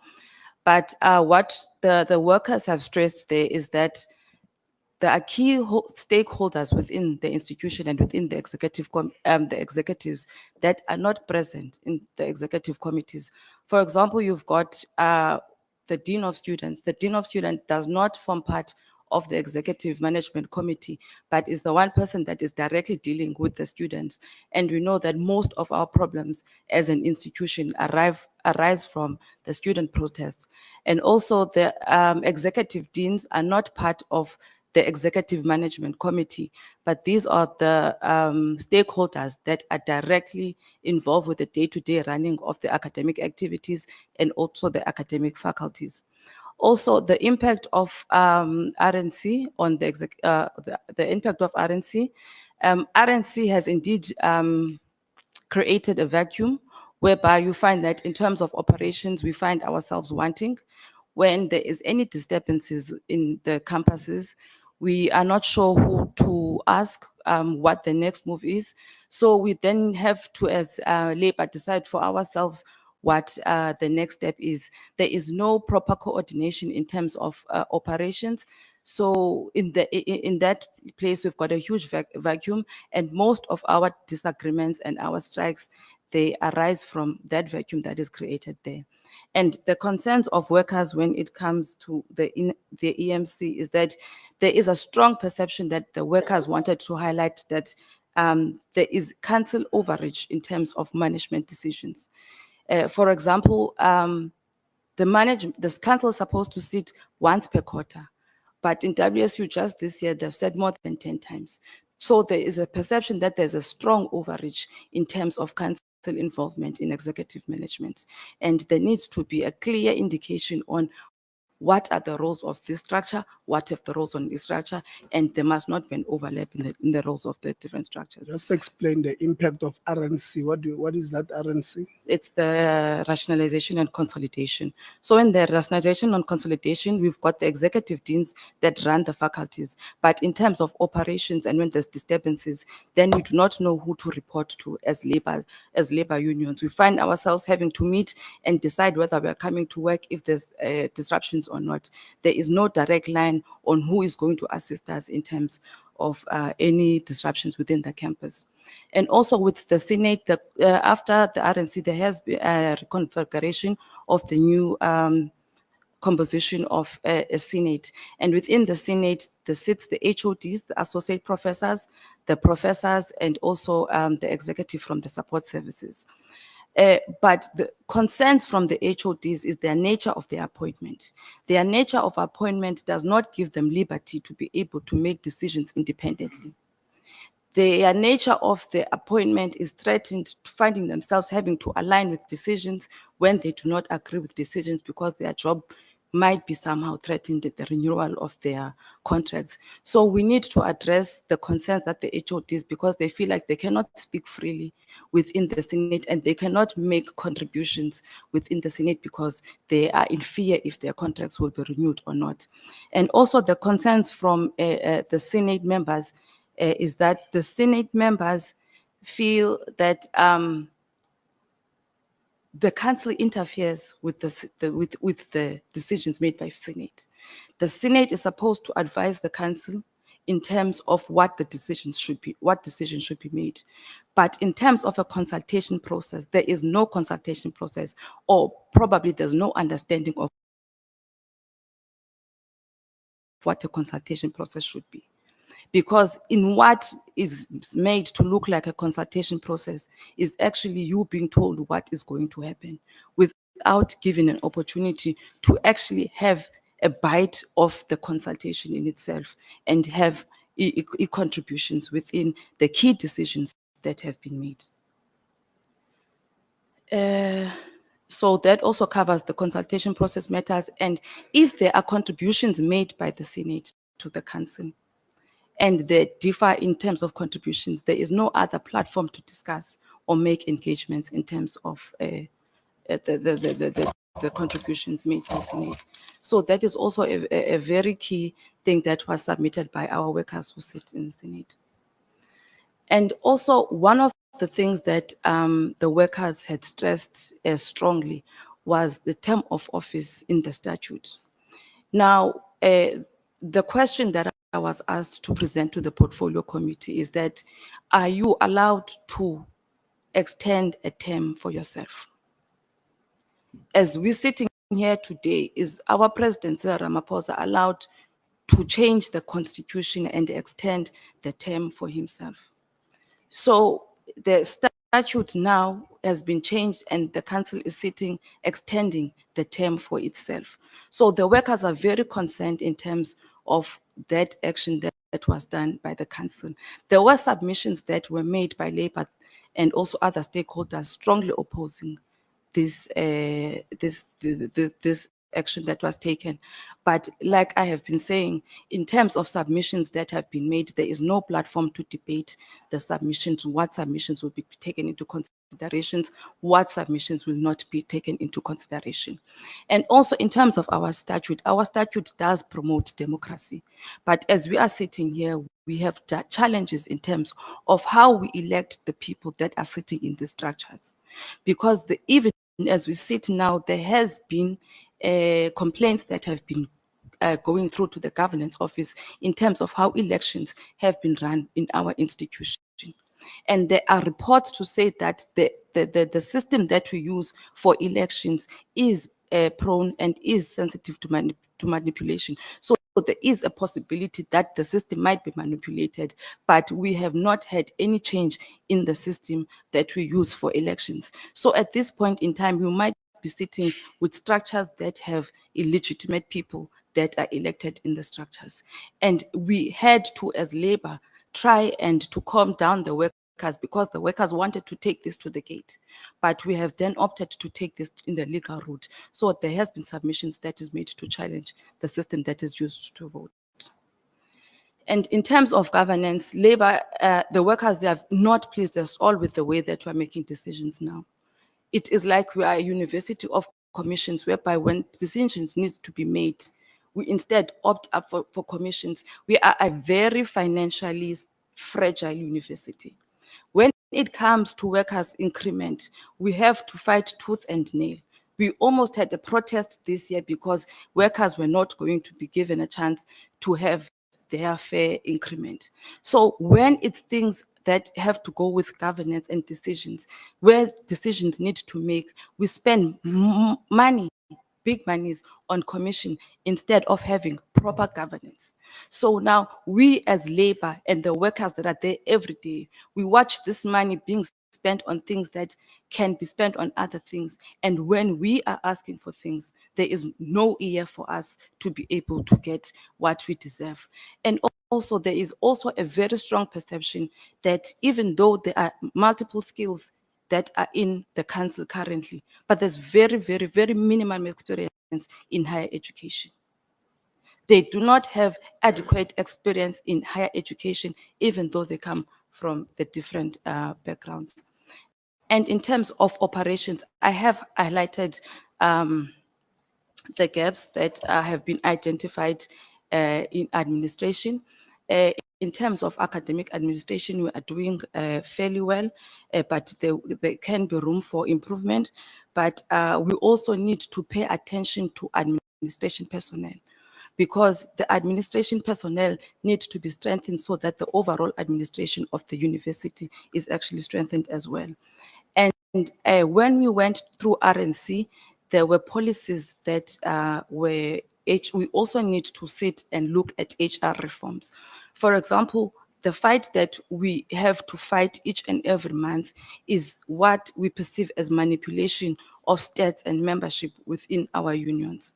In our unions, each member every single month will tell us that they've been taken out of our membership system. They are no longer a member of the union. And when you want to follow up who removed their membership, then there's no one to hold accountable. We have written so many emails, our members come, but we've even made submissions that we at least need to have a view system whereby we can be able to view and see when members are exiting and who is responsible for manipulating the membership statistics of the university. I gave him 2 extra minutes. I'm also giving you 2. Okay, so sorry. Okay, and also one of the things that needs to be also looked at is how HR is a support service to the academic faculties. But in terms of our policy, we need to review so that HR is actually a support system, not the main role player. And actually line managers are given their rights in terms of HR. Finance and Procurement Committee. In WSU, we have a procurement committee that sits for bids, and it seems like a permanent committee that sits for bids. We have not had a change of procurement committees for the past 5 years. This is a huge risk for the university. And we know that most of the problems that we are having here have been said to lie around procurement. So we need to be able to have a committee that will change and de-risk the committee that sits there. So let me also move to the teaching and learning tools of trade. Tools of trade are an issue at WSU. There are people that have been employed 2 years ago, but only got laptops 2 months ago. Also, teaching and learning disruptions that happen. When there's teaching and learning disruptions, it affects the wellness of the workers. The workers are not paid overtime when there's a teaching and learning disruptions, and they're expected to work over extra hours, have catch-up lessons, but they are not compensated at all. The successes that have come with RNC, we've had a very good research culture after RNC. We've had appointments of executive deans which have brought integrity into our academic programs, and our Senate has been strengthened by the appointment of our DVCs, and they have strengthened the committees. Teaching and learning infrastructures have been put into place, and we know of programs that support teaching and learning. Challenges is the electoral of structural bodies, like I've mentioned. Infrastructure, I need to stress the Komani issue. Because it does not do justice if you just say Komani is a bucket system. It is their reality of every day. Every day when they need to use the toilet, they need to go through the whole process of having to go and fetch water. We have been crying about this. We have written to management, we have written to council, we have made statements, but nothing has been communicated. Even management itself does not go to Komani because of the condition of Komani. But we've got workers that every day are subjected to those conditions. So we want our colleagues in Komani to be treated with dignity. Water is a basic right, and they should not be having to fight for water. Job grading as well is one of the issues that we are looking at, challenges that we have at WSU. We have workers that are underpaid for the work that they're doing. Also, insourcing as one. And the last thing that we wanted to put into the portfolio committee is fear. There is fear among the workers of WSU. And the portfolio committee is asking us to come here and tell the truth about the state of the WSU and the perception of workers. But we live in fear. And I want to ask the portfolio committee, how do you protect us? Because now we are going to be victimized for speaking the truth that you have asked us to speak. Thank you very much. Thank you very much. SRC.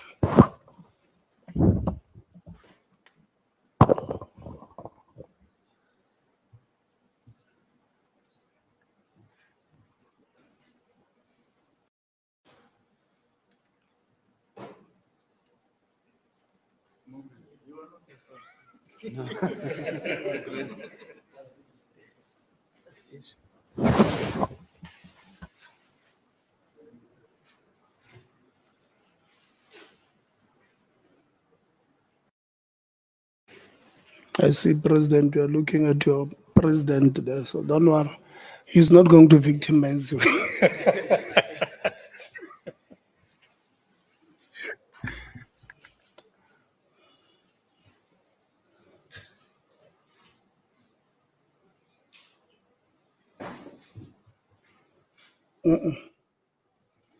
What is this now?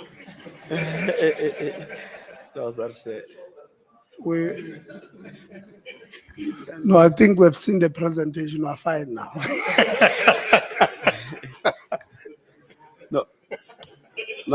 Thank you very much, Chair. And of course, greetings to everyone present in this session today. As I've introduced myself, my name is Mvelo Abenda, the ISRC president from WSU. So we'll be speaking shortly on the questions that were asked by the portfolio committee to come and put our perspective on. So the WSU student governance is composed of a 42-member SRC, in which 7 are the institutional SRC, where there is president, and the other 35 campus SRCs are led by campus premiers. And that student governance is supported by the student parliament, which serves as an advisory body to the SRC and the ISRC. Then also there are governance structures which are broadly represented by political student organization, the developmental structures, the academic societies, religious councils, the residence councils, the sports and cultural councils. Then we have analyzed the status quo dating back from 2022, and I must register it today that for this year of 2025, I'm surprised that NSFAS does have managers of student accommodation, because We have never seen them throughout the year, and we have had one of the most difficult year in terms of dealing with student accommodation since they took over that process. So I'm surprised to see them only in Parliament today. They've never been in anywhere. We've made several attempts in writing to them, in NSFAS, writing emails to Bob Monet and everything, but they never showed up on the ground where they are needed the most. So it's just a plea to even themselves that as well going forward, can they avail themselves on the ground and not on these tables where we sit and wear suits? Then in our status quo and our perspective as students, most of our student unrest have been informed by the incompetency or the sabotages that we got from NSFAS through the direct payments on the year of 2022 to 2023. Then absolutely they implemented this thing of taking over the autopilot project or the accommodation project for the year 2024 and 2025, where they've just made the state of our university to be chaotic, because really there was no center that was holding around the question of accommodation. So as we have seen from other presentations, that WUSU is dependent on largely and strongly on the off-campus accommodation. That's where NSFAS is administering those residences, and we have had issues of buildings that were accredited whilst they didn't have even roofs, but they were accredited and given statuses that they are grade A or grade B. They are well suited enough to accommodate the WSU students. So we move to the side of the implementation of G7, which is an academic exclusion rule that has been problematic for the university. And one of the reasons that it's a problematic rule, it's not that we are complaining that students do not want to be excluded if they are not performing academically, but we are simply asking for the university to stick to its processes as outlined in the prospectus, because we have had now HODs that are instructed by the university, and I will say maybe the register, to exclude the students, but they do not have capacity to do that. And year in and year out, we've been fighting about that issue. And even now, as we're going to receive the results of the year-end examination, we're still going to even fight about it. That it can be HODs and the lecturers that are just given a status to exclude students, whilst the prospectus of the university allows this process in that G7 rule to be taken to Senate. The Senate look and examine all those results, and then it identify the students that are to be excluded, and then it exclude those students. But in our implementation as a university, when it comes to this policy, we just see people or HODs and the deans excluding students, which is really in the past has been agitating students the most when we are in that period of registration. So I will move, Chair, and speak largely and strongly on the accommodation crisis that we are frustrated about as the student of WSU, because most of our students are residing in off-campus accommodation. So as I've said, that they are dependent on the services that for this year have been provided by NSFAS. Firstly, in the system that NSFAS brought for this year, in WUSU, there's a room allocation policy that says if you're a final year student and also a postgrad student, you are supposed to stay in a single room. But what we have seen this year, because first year students were cleared initially to register and also allowed to come back on the university premises earlier than the returning students, we find ourselves dealing with an issue of having majority of first year students being allocated or accommodated in single rooms. And it caused a lot of strain for us as the SRC to go and convince students that no, you must move out of this room and allow the post-grad or the advanced diploma student to allocate. So we're literally doing allocation by ourselves as the SRC, whilst there is a system that is said to exist through professional IT by NSFAS. So we then experienced the most severe part of the challenges that were there in this thing, of the residences that were dilapidated and some that were under construction, but they were accredited by NSFAS and Professional IT and other people who are responsible for that to be residences that are in a good state to accommodate our student. And we've heard protests about that, whilst the university had minimal influence or say on this matter, they've availed themselves to attend to most of our issues. So it then comes to even to the side of the on-campus student accommodation that is housing at least 4,000 students, if I'm just speaking roughly in terms of numbers, in PCC, in IBICA, and in TAT. The state of those residences, Chair, is not conducive for themselves to be called the residences, because the things that the university is saying the off-campus student accommodation must have for them to house students of whose the on-campus accommodation do not have those things. They don't have any strategy in terms of maintaining those residences. As the chair of the council have said it, we have been complaining throughout the year about broken windows in the residences of the university. So it will take time. There will be a process of procurement for a person who must come and fix a lecture, which is a door lock, or the window that is broken.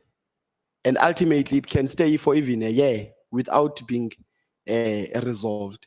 So that's the state of the conditions that our students are subjected to live under on the on-campus student accommodation.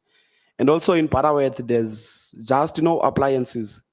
Students are forced to buy those 2 burner stoves and buy those bar fridges by themselves for them to have appliances in IBICA. Then I think even in Mthatha, there is a residence that is there at the back. I don't know, maybe it's called Slimel or something, where we had even a case of a student that got bent in that residence because there are no appliances, and we as students are responsible to buy those appliances ourselves. So there was fire that bent a student whilst he was still in that room, and he died. So I'm just raising these things, Chair, because we're not going to strongly highlight NSFAS as an issue in terms of accommodation and leave university, because even itself, it fails to maintain the legal student accommodation that it has. And if it maintains it, it will be maintained just in a year and will start reporting leakages and off geysers and the roofs within the same period that it was renovated. So we're just having challenges when it comes to accommodation in WSU, but I will pass so that I do not spend much time in them. Maybe the secretary will assist.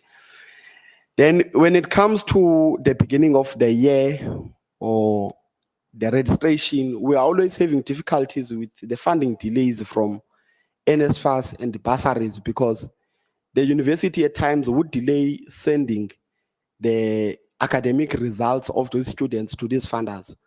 And then the funders later on will claim that no, they didn't receive the academic results of the students, so they didn't process them. So we spend much of our time fighting with the university to say it must have its internal system in terms of checking which student can be eligible to be funded by NSFAS and clear those students to register. So it's a battle that we are going to even face for next year.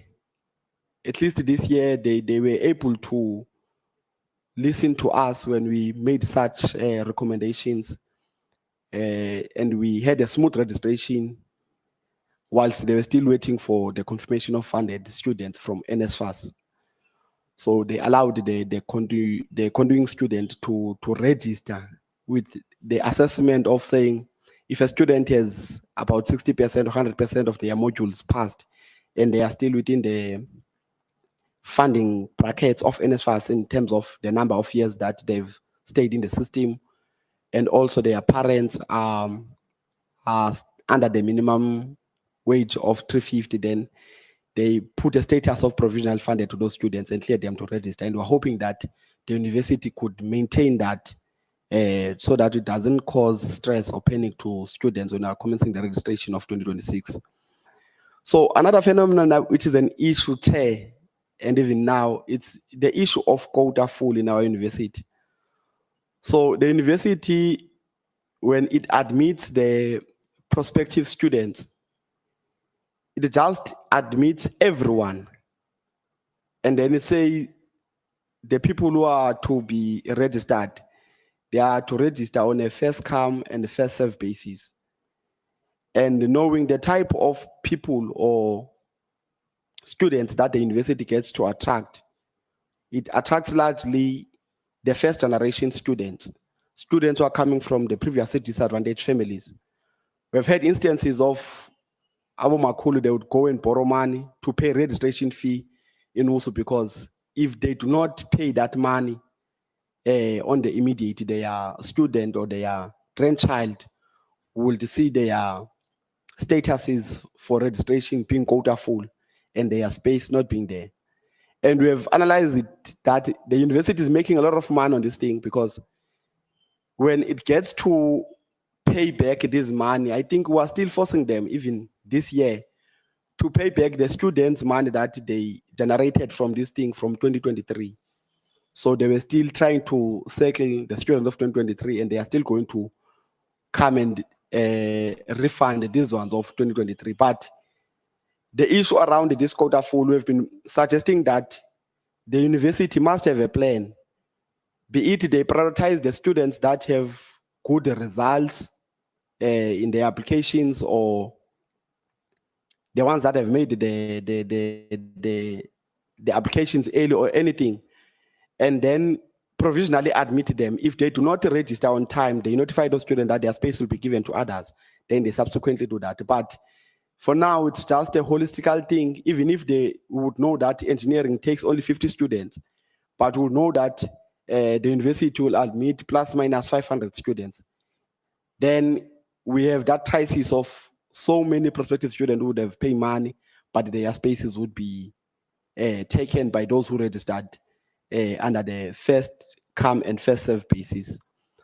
So it's an issue that we are pleading with the university to at least put away and implement a new system, or even an old system that they had, because this thing of quota full, it started about 2023, it was not there. We had smooth registration of prospective students without this phenomenal issue of quota full. So we have had, Chair, the issue of the historical debt of the university, in which the university believed that if they withheld the certificates of students who have graduated from the university, at least it will help them to reduce the 1 billion debt that they have now. But it has been proven that it's illogical. The debt continues to skyrocket whilst they are still having a lot of certificates in their offices. And we have deemed this issue as one of the issues that are giving an input in terms of the unemployment rate of the graduates that are graduating from MUSU and generally the people of Eastern Cape. Because people now get to study and graduate and they go and apply for jobs without any evidence that indeed they are qualified to do or work in this field that they are saying they are qualified to work on. So the university decided to continue with that matter of withholding certificates, and they introduced a new one in 2024 of withholding the students' academic results and transcript. If you are owing or you are defunded by NSFAS or you are not funded, in MUSU you won't see the type of performance that you are putting on your academics. You won't be able to know whether you have passed the module or you have failed the module. You are relying on them just to say, no, you must register, and you'll see on their system that it shows you can take the modules that are for the next level and you'll just register them without you being aware how did you do on the previous modules. So we fought with them over this thing that they must desist from doing this, because it's causing a lot of stress to our students. And we believe that it's one of the contributing factors to the dropout rate of our students, because even myself, I won't be motivated to study if I'm not going to see even the results that I'm studying for.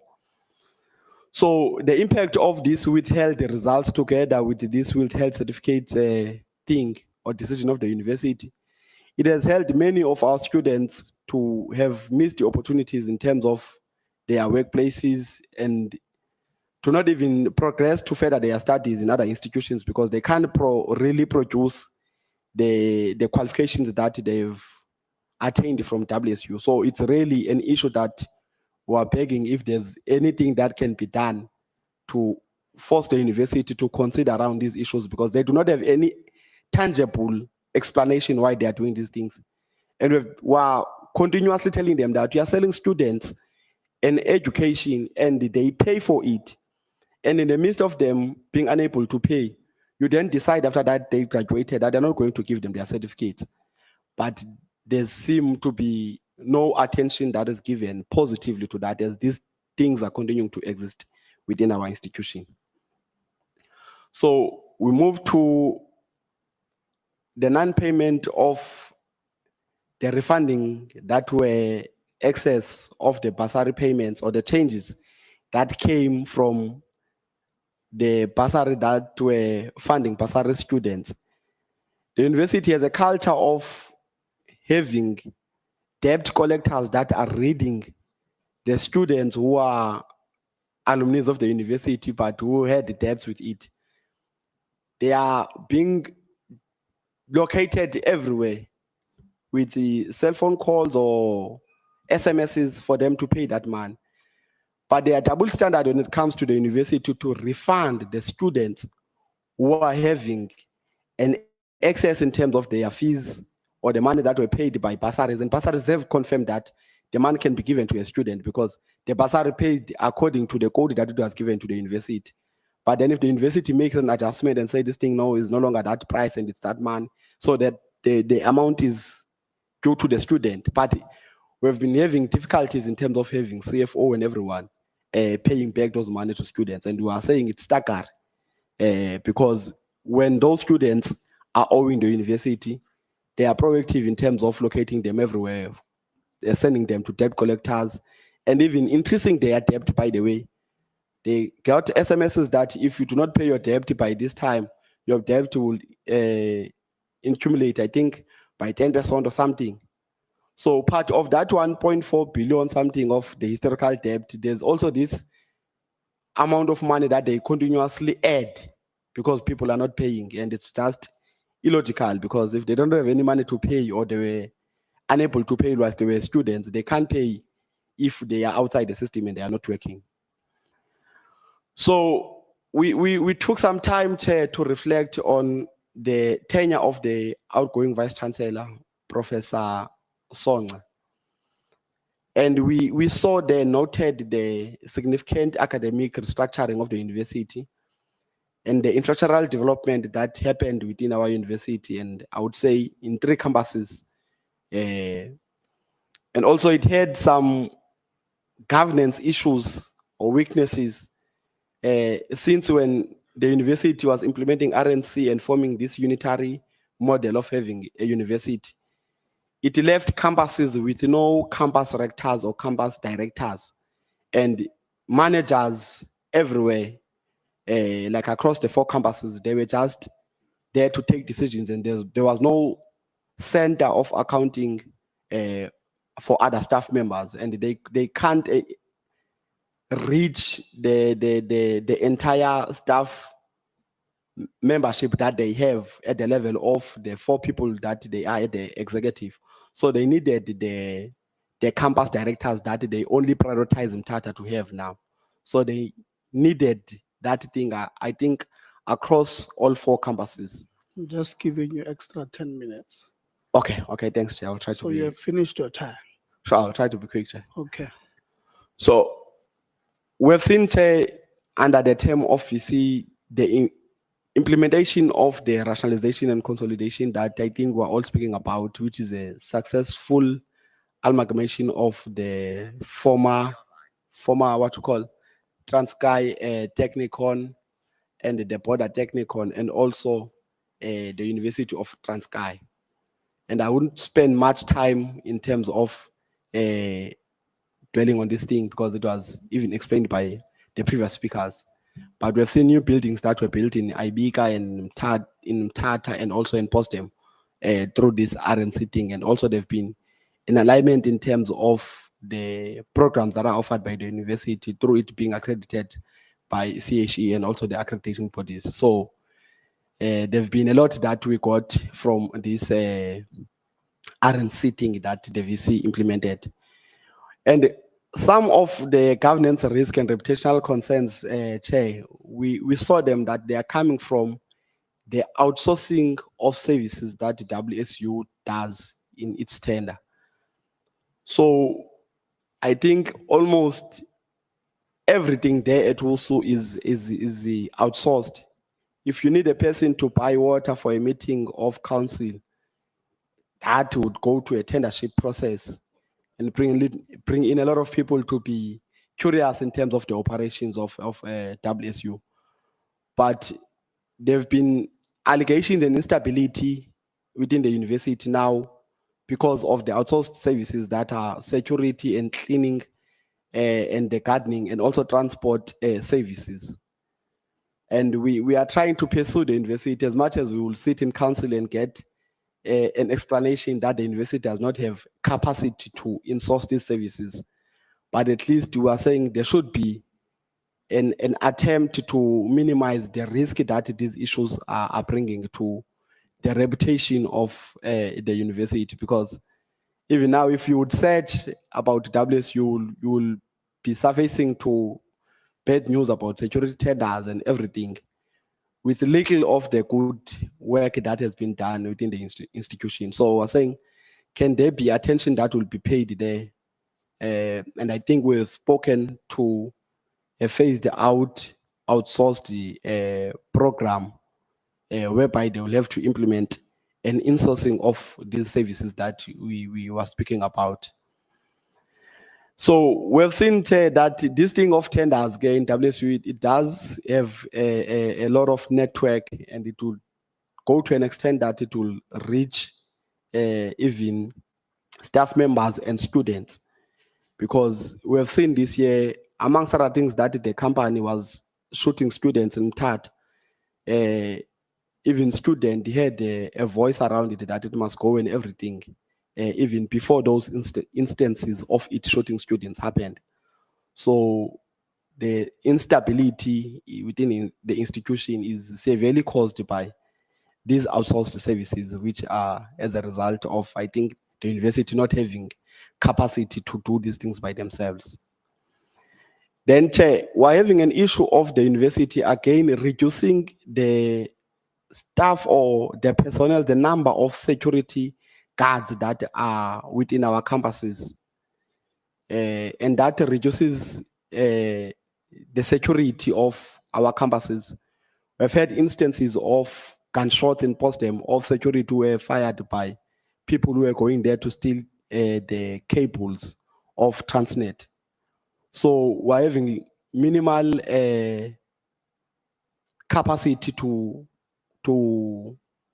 secure our campuses, but the university does still see a need to say that the security guards that are outsourced, they must be reduced. They are too many if they believe so, but we believe that they are far lesser than what we believe could make the university to be safe. And also, there's just no fencing that exists in our campuses. If I would put it blankly, they just covered the face for people to say that the university is fenced. But if you'd go back and check Goma NMD, you would see that there's no fencing around the areas of Southernwood and Southridge. So Amapara could just access the university through it not being fenced. And even in Ibika, thanks, Chair.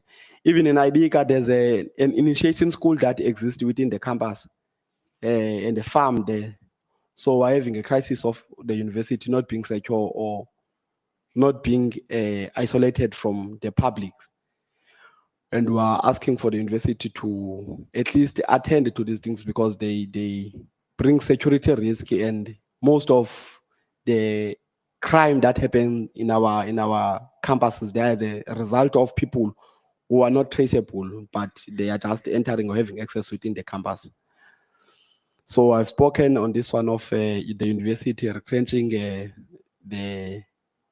or reducing the number of securities that exist in our campuses and the risk that it has, and the failures of the outsourced services that we're speaking to, of security guards, of cleaners that do not have the cleaning equipment with them because of being exploited by the companies that are bringing them on our campuses, and also the outsourced of the transportation service, which brings in the taxi industry to the campuses of Mtata and the IBIC. And those people, if they are not paid by NSFAS, they'll just decide to go with guns and stand with guns at the gate of our campuses. And literally the management would run away because they can't do anything. And in instances, we would have to go there as SRC to beg them that, no, can we allow students to start and everything. So we're having an issue there. I don't know, it just needs a structure because they are having serious concerns with themselves that they can't be just a person that would come and operate in their routes. So they need to operate as the taxis that are there.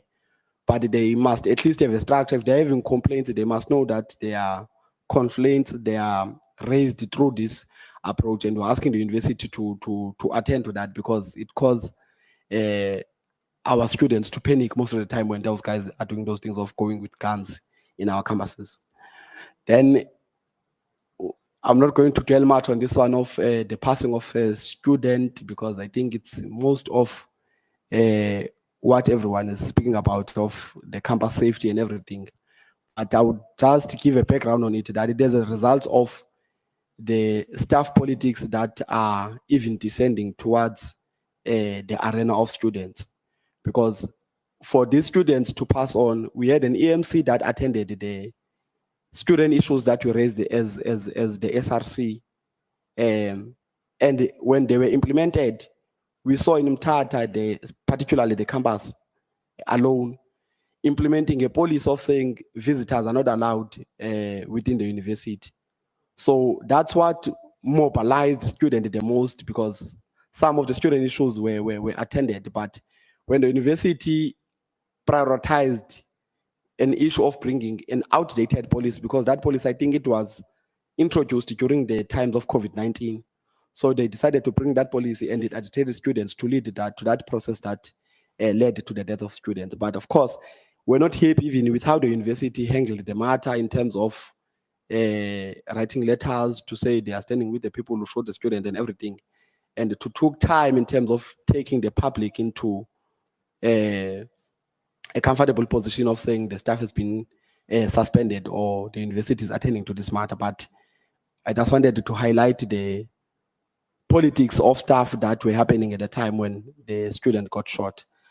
So these are the summary issues of where we're speaking on in terms of the achievement that we have seen throughout the tenure of the current vice chancellors and the issues that we have, which I think we have spoken largely on them, and also the institutional credibility that is undermined across students and staff and external orders.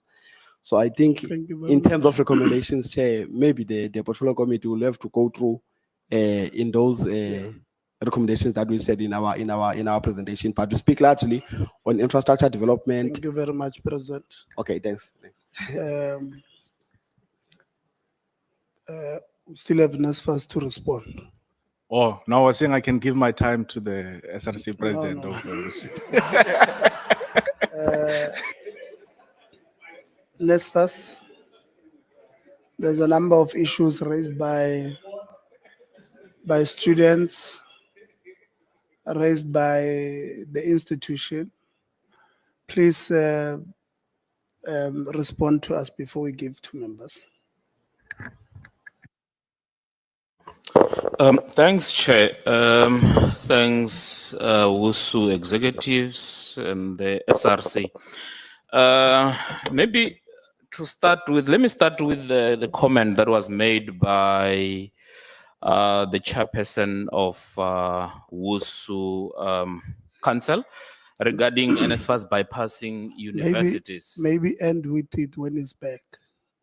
Oh, He okay. just walked to the boat. Oh, okay. Yeah. Thanks, Chair. Then I will move over to the other issues.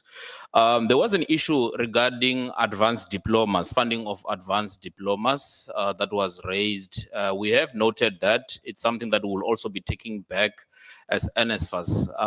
However, I want to suggest that maybe also WUSU, since we do consultation with all the structures, that is the CFO structure, the financial aid officers structure, and then the leadership, the SRC through SAUS. It's something that can then be recommended through such structures, considering that institutions are given opportunity to provide their input when it comes to the funding policy. But then not to say we are not going to take it back, we will be taking it back to the NSFAS management. The second issue, Chair, is the issue of defunding. Let me entertain the defunding issue once the Chair comes back, because it's somehow linked with the issue of administration that he mentioned earlier. And then the issue of late payment from NSFAS, yes, that is correct. There are actually reasons why, as NSFAS, we've decided to hold back the tuition fee. So what we did, we then said, let us prioritize students' allowances. And the reason why we did that is to make sure that students do receive their allowances, they also receive the accommodation allowances. And we were doing that to make sure that comes end of the month, universities are in a position to be able to pay students' allowances. However, the one thing that we held back as NSFAS was the tuition. But currently, on the 14th of November, we made the September tuition fee that was on hold. We have paid. I saw the presentation. I think the presentation maybe was done before the payment. It said something about the 3 months. It's now not the 3 month. We are owing the October tuition fee and then also the November tuition fee, of which the November tuition fee, when we release the coming payment, which is scheduled for the first week of December, we will also be releasing the October tuition fee. That is the plan from NSFAS. And then going forward, we will also be making a payment of the outstanding payment. Maybe then also to go to the issue of the accommodation, President. You indicated that you've never seen the accommodation team. That is correct. We are well aware of that. We had a team that was responsible. They were sort of caretaking the space. So what we did as NSFAS, we've now appointed the senior manager responsible for accommodation. And then we now, Chair, this is their third day actually in the position. They were just appointed now, but then we said, let us go to the parliament so that they understand or they listen to some of the issues being raised. They are not coming from outside the organization. They are the internal staff members. They already understand some of the challenges and also the culture of the organization. So why we did that, Chair, is also to say they need to start working now so that comes beginning of next year, we are in a position to address some of the challenges before the start of the year. And then regarding the issue of direct payment, Chair, we are aware of that, but then a decision was taken to say, let us then allow universities to distribute students' allowances for time being, and this is to allow other processes regarding the issue of direct payment. I'm not sure if you are aware, the matter is in court, so we are not in a position to really talk about it, but universities currently are distributing students' allowances so that students continue to receive their allowances. The issue about, I picked up a comment around the postgraduate students. accommodation. Chair, NSFAS is not involved in the postgraduate student accommodation because we do not fund postgraduate qualifications. So our focus is higher certificate together with the mainstream, which is the bachelor degrees. Regarding the issue of the results, Chair, that was raised by the President, what we do, and we will be opening in the coming weeks for institutions to start submitting results for 2025, so that comes 2026, we are in a position to be able to start communicating continuing students funded students. We are actually building on what we did beginning of this year. This year, the first continuing students funded list was shared on the 7th of Jan. We want to continue on that, and we really would like for also WUSU to make sure that the submission is done before, at least before you go on holiday, so that our colleagues, our ICT team will be on standby to process and make funding decisions. Comes around the 6th and the 7th of Jan, we should be in a position to be able to start communicating funding decisions. So yes, in the past there were challenges around that, but this year, the 7th of Jan, we were in a position to be able to share the continuing students funded list. And then maybe just to go back to the first two comments that were made by the chairperson regarding bypassing of institutions or universities from NSFAS side. We are also looking at that. What we did, Chair, we've written to all the universities and TVET colleges, and the reason why we did that, we said to them, they must give us the names of the people who will form part of the planning committees looking at the 2026 academic year. We have received confirmations from a number of institutions. The committee, we aim to make sure that we look at the funded list. We also want to look at things like accommodation, so that if there are challenges, they get to be discussed. And we want to make sure all the institutions are represented in this committee, rather than NSFAS being the one making decisions on behalf of institution. So that's where we are going with that, chairperson. Regarding the administration of NSFAS funding versus the defunding of students, Chair, the reason why we have some of the students or some of institutions saying we've defunded students is because as and when we receive registration data, we do the checks. And one, we look at the qualification codes, whether the qualification codes submitted for that specific student is approved by the Department of Higher Education, SAQA, and CHE.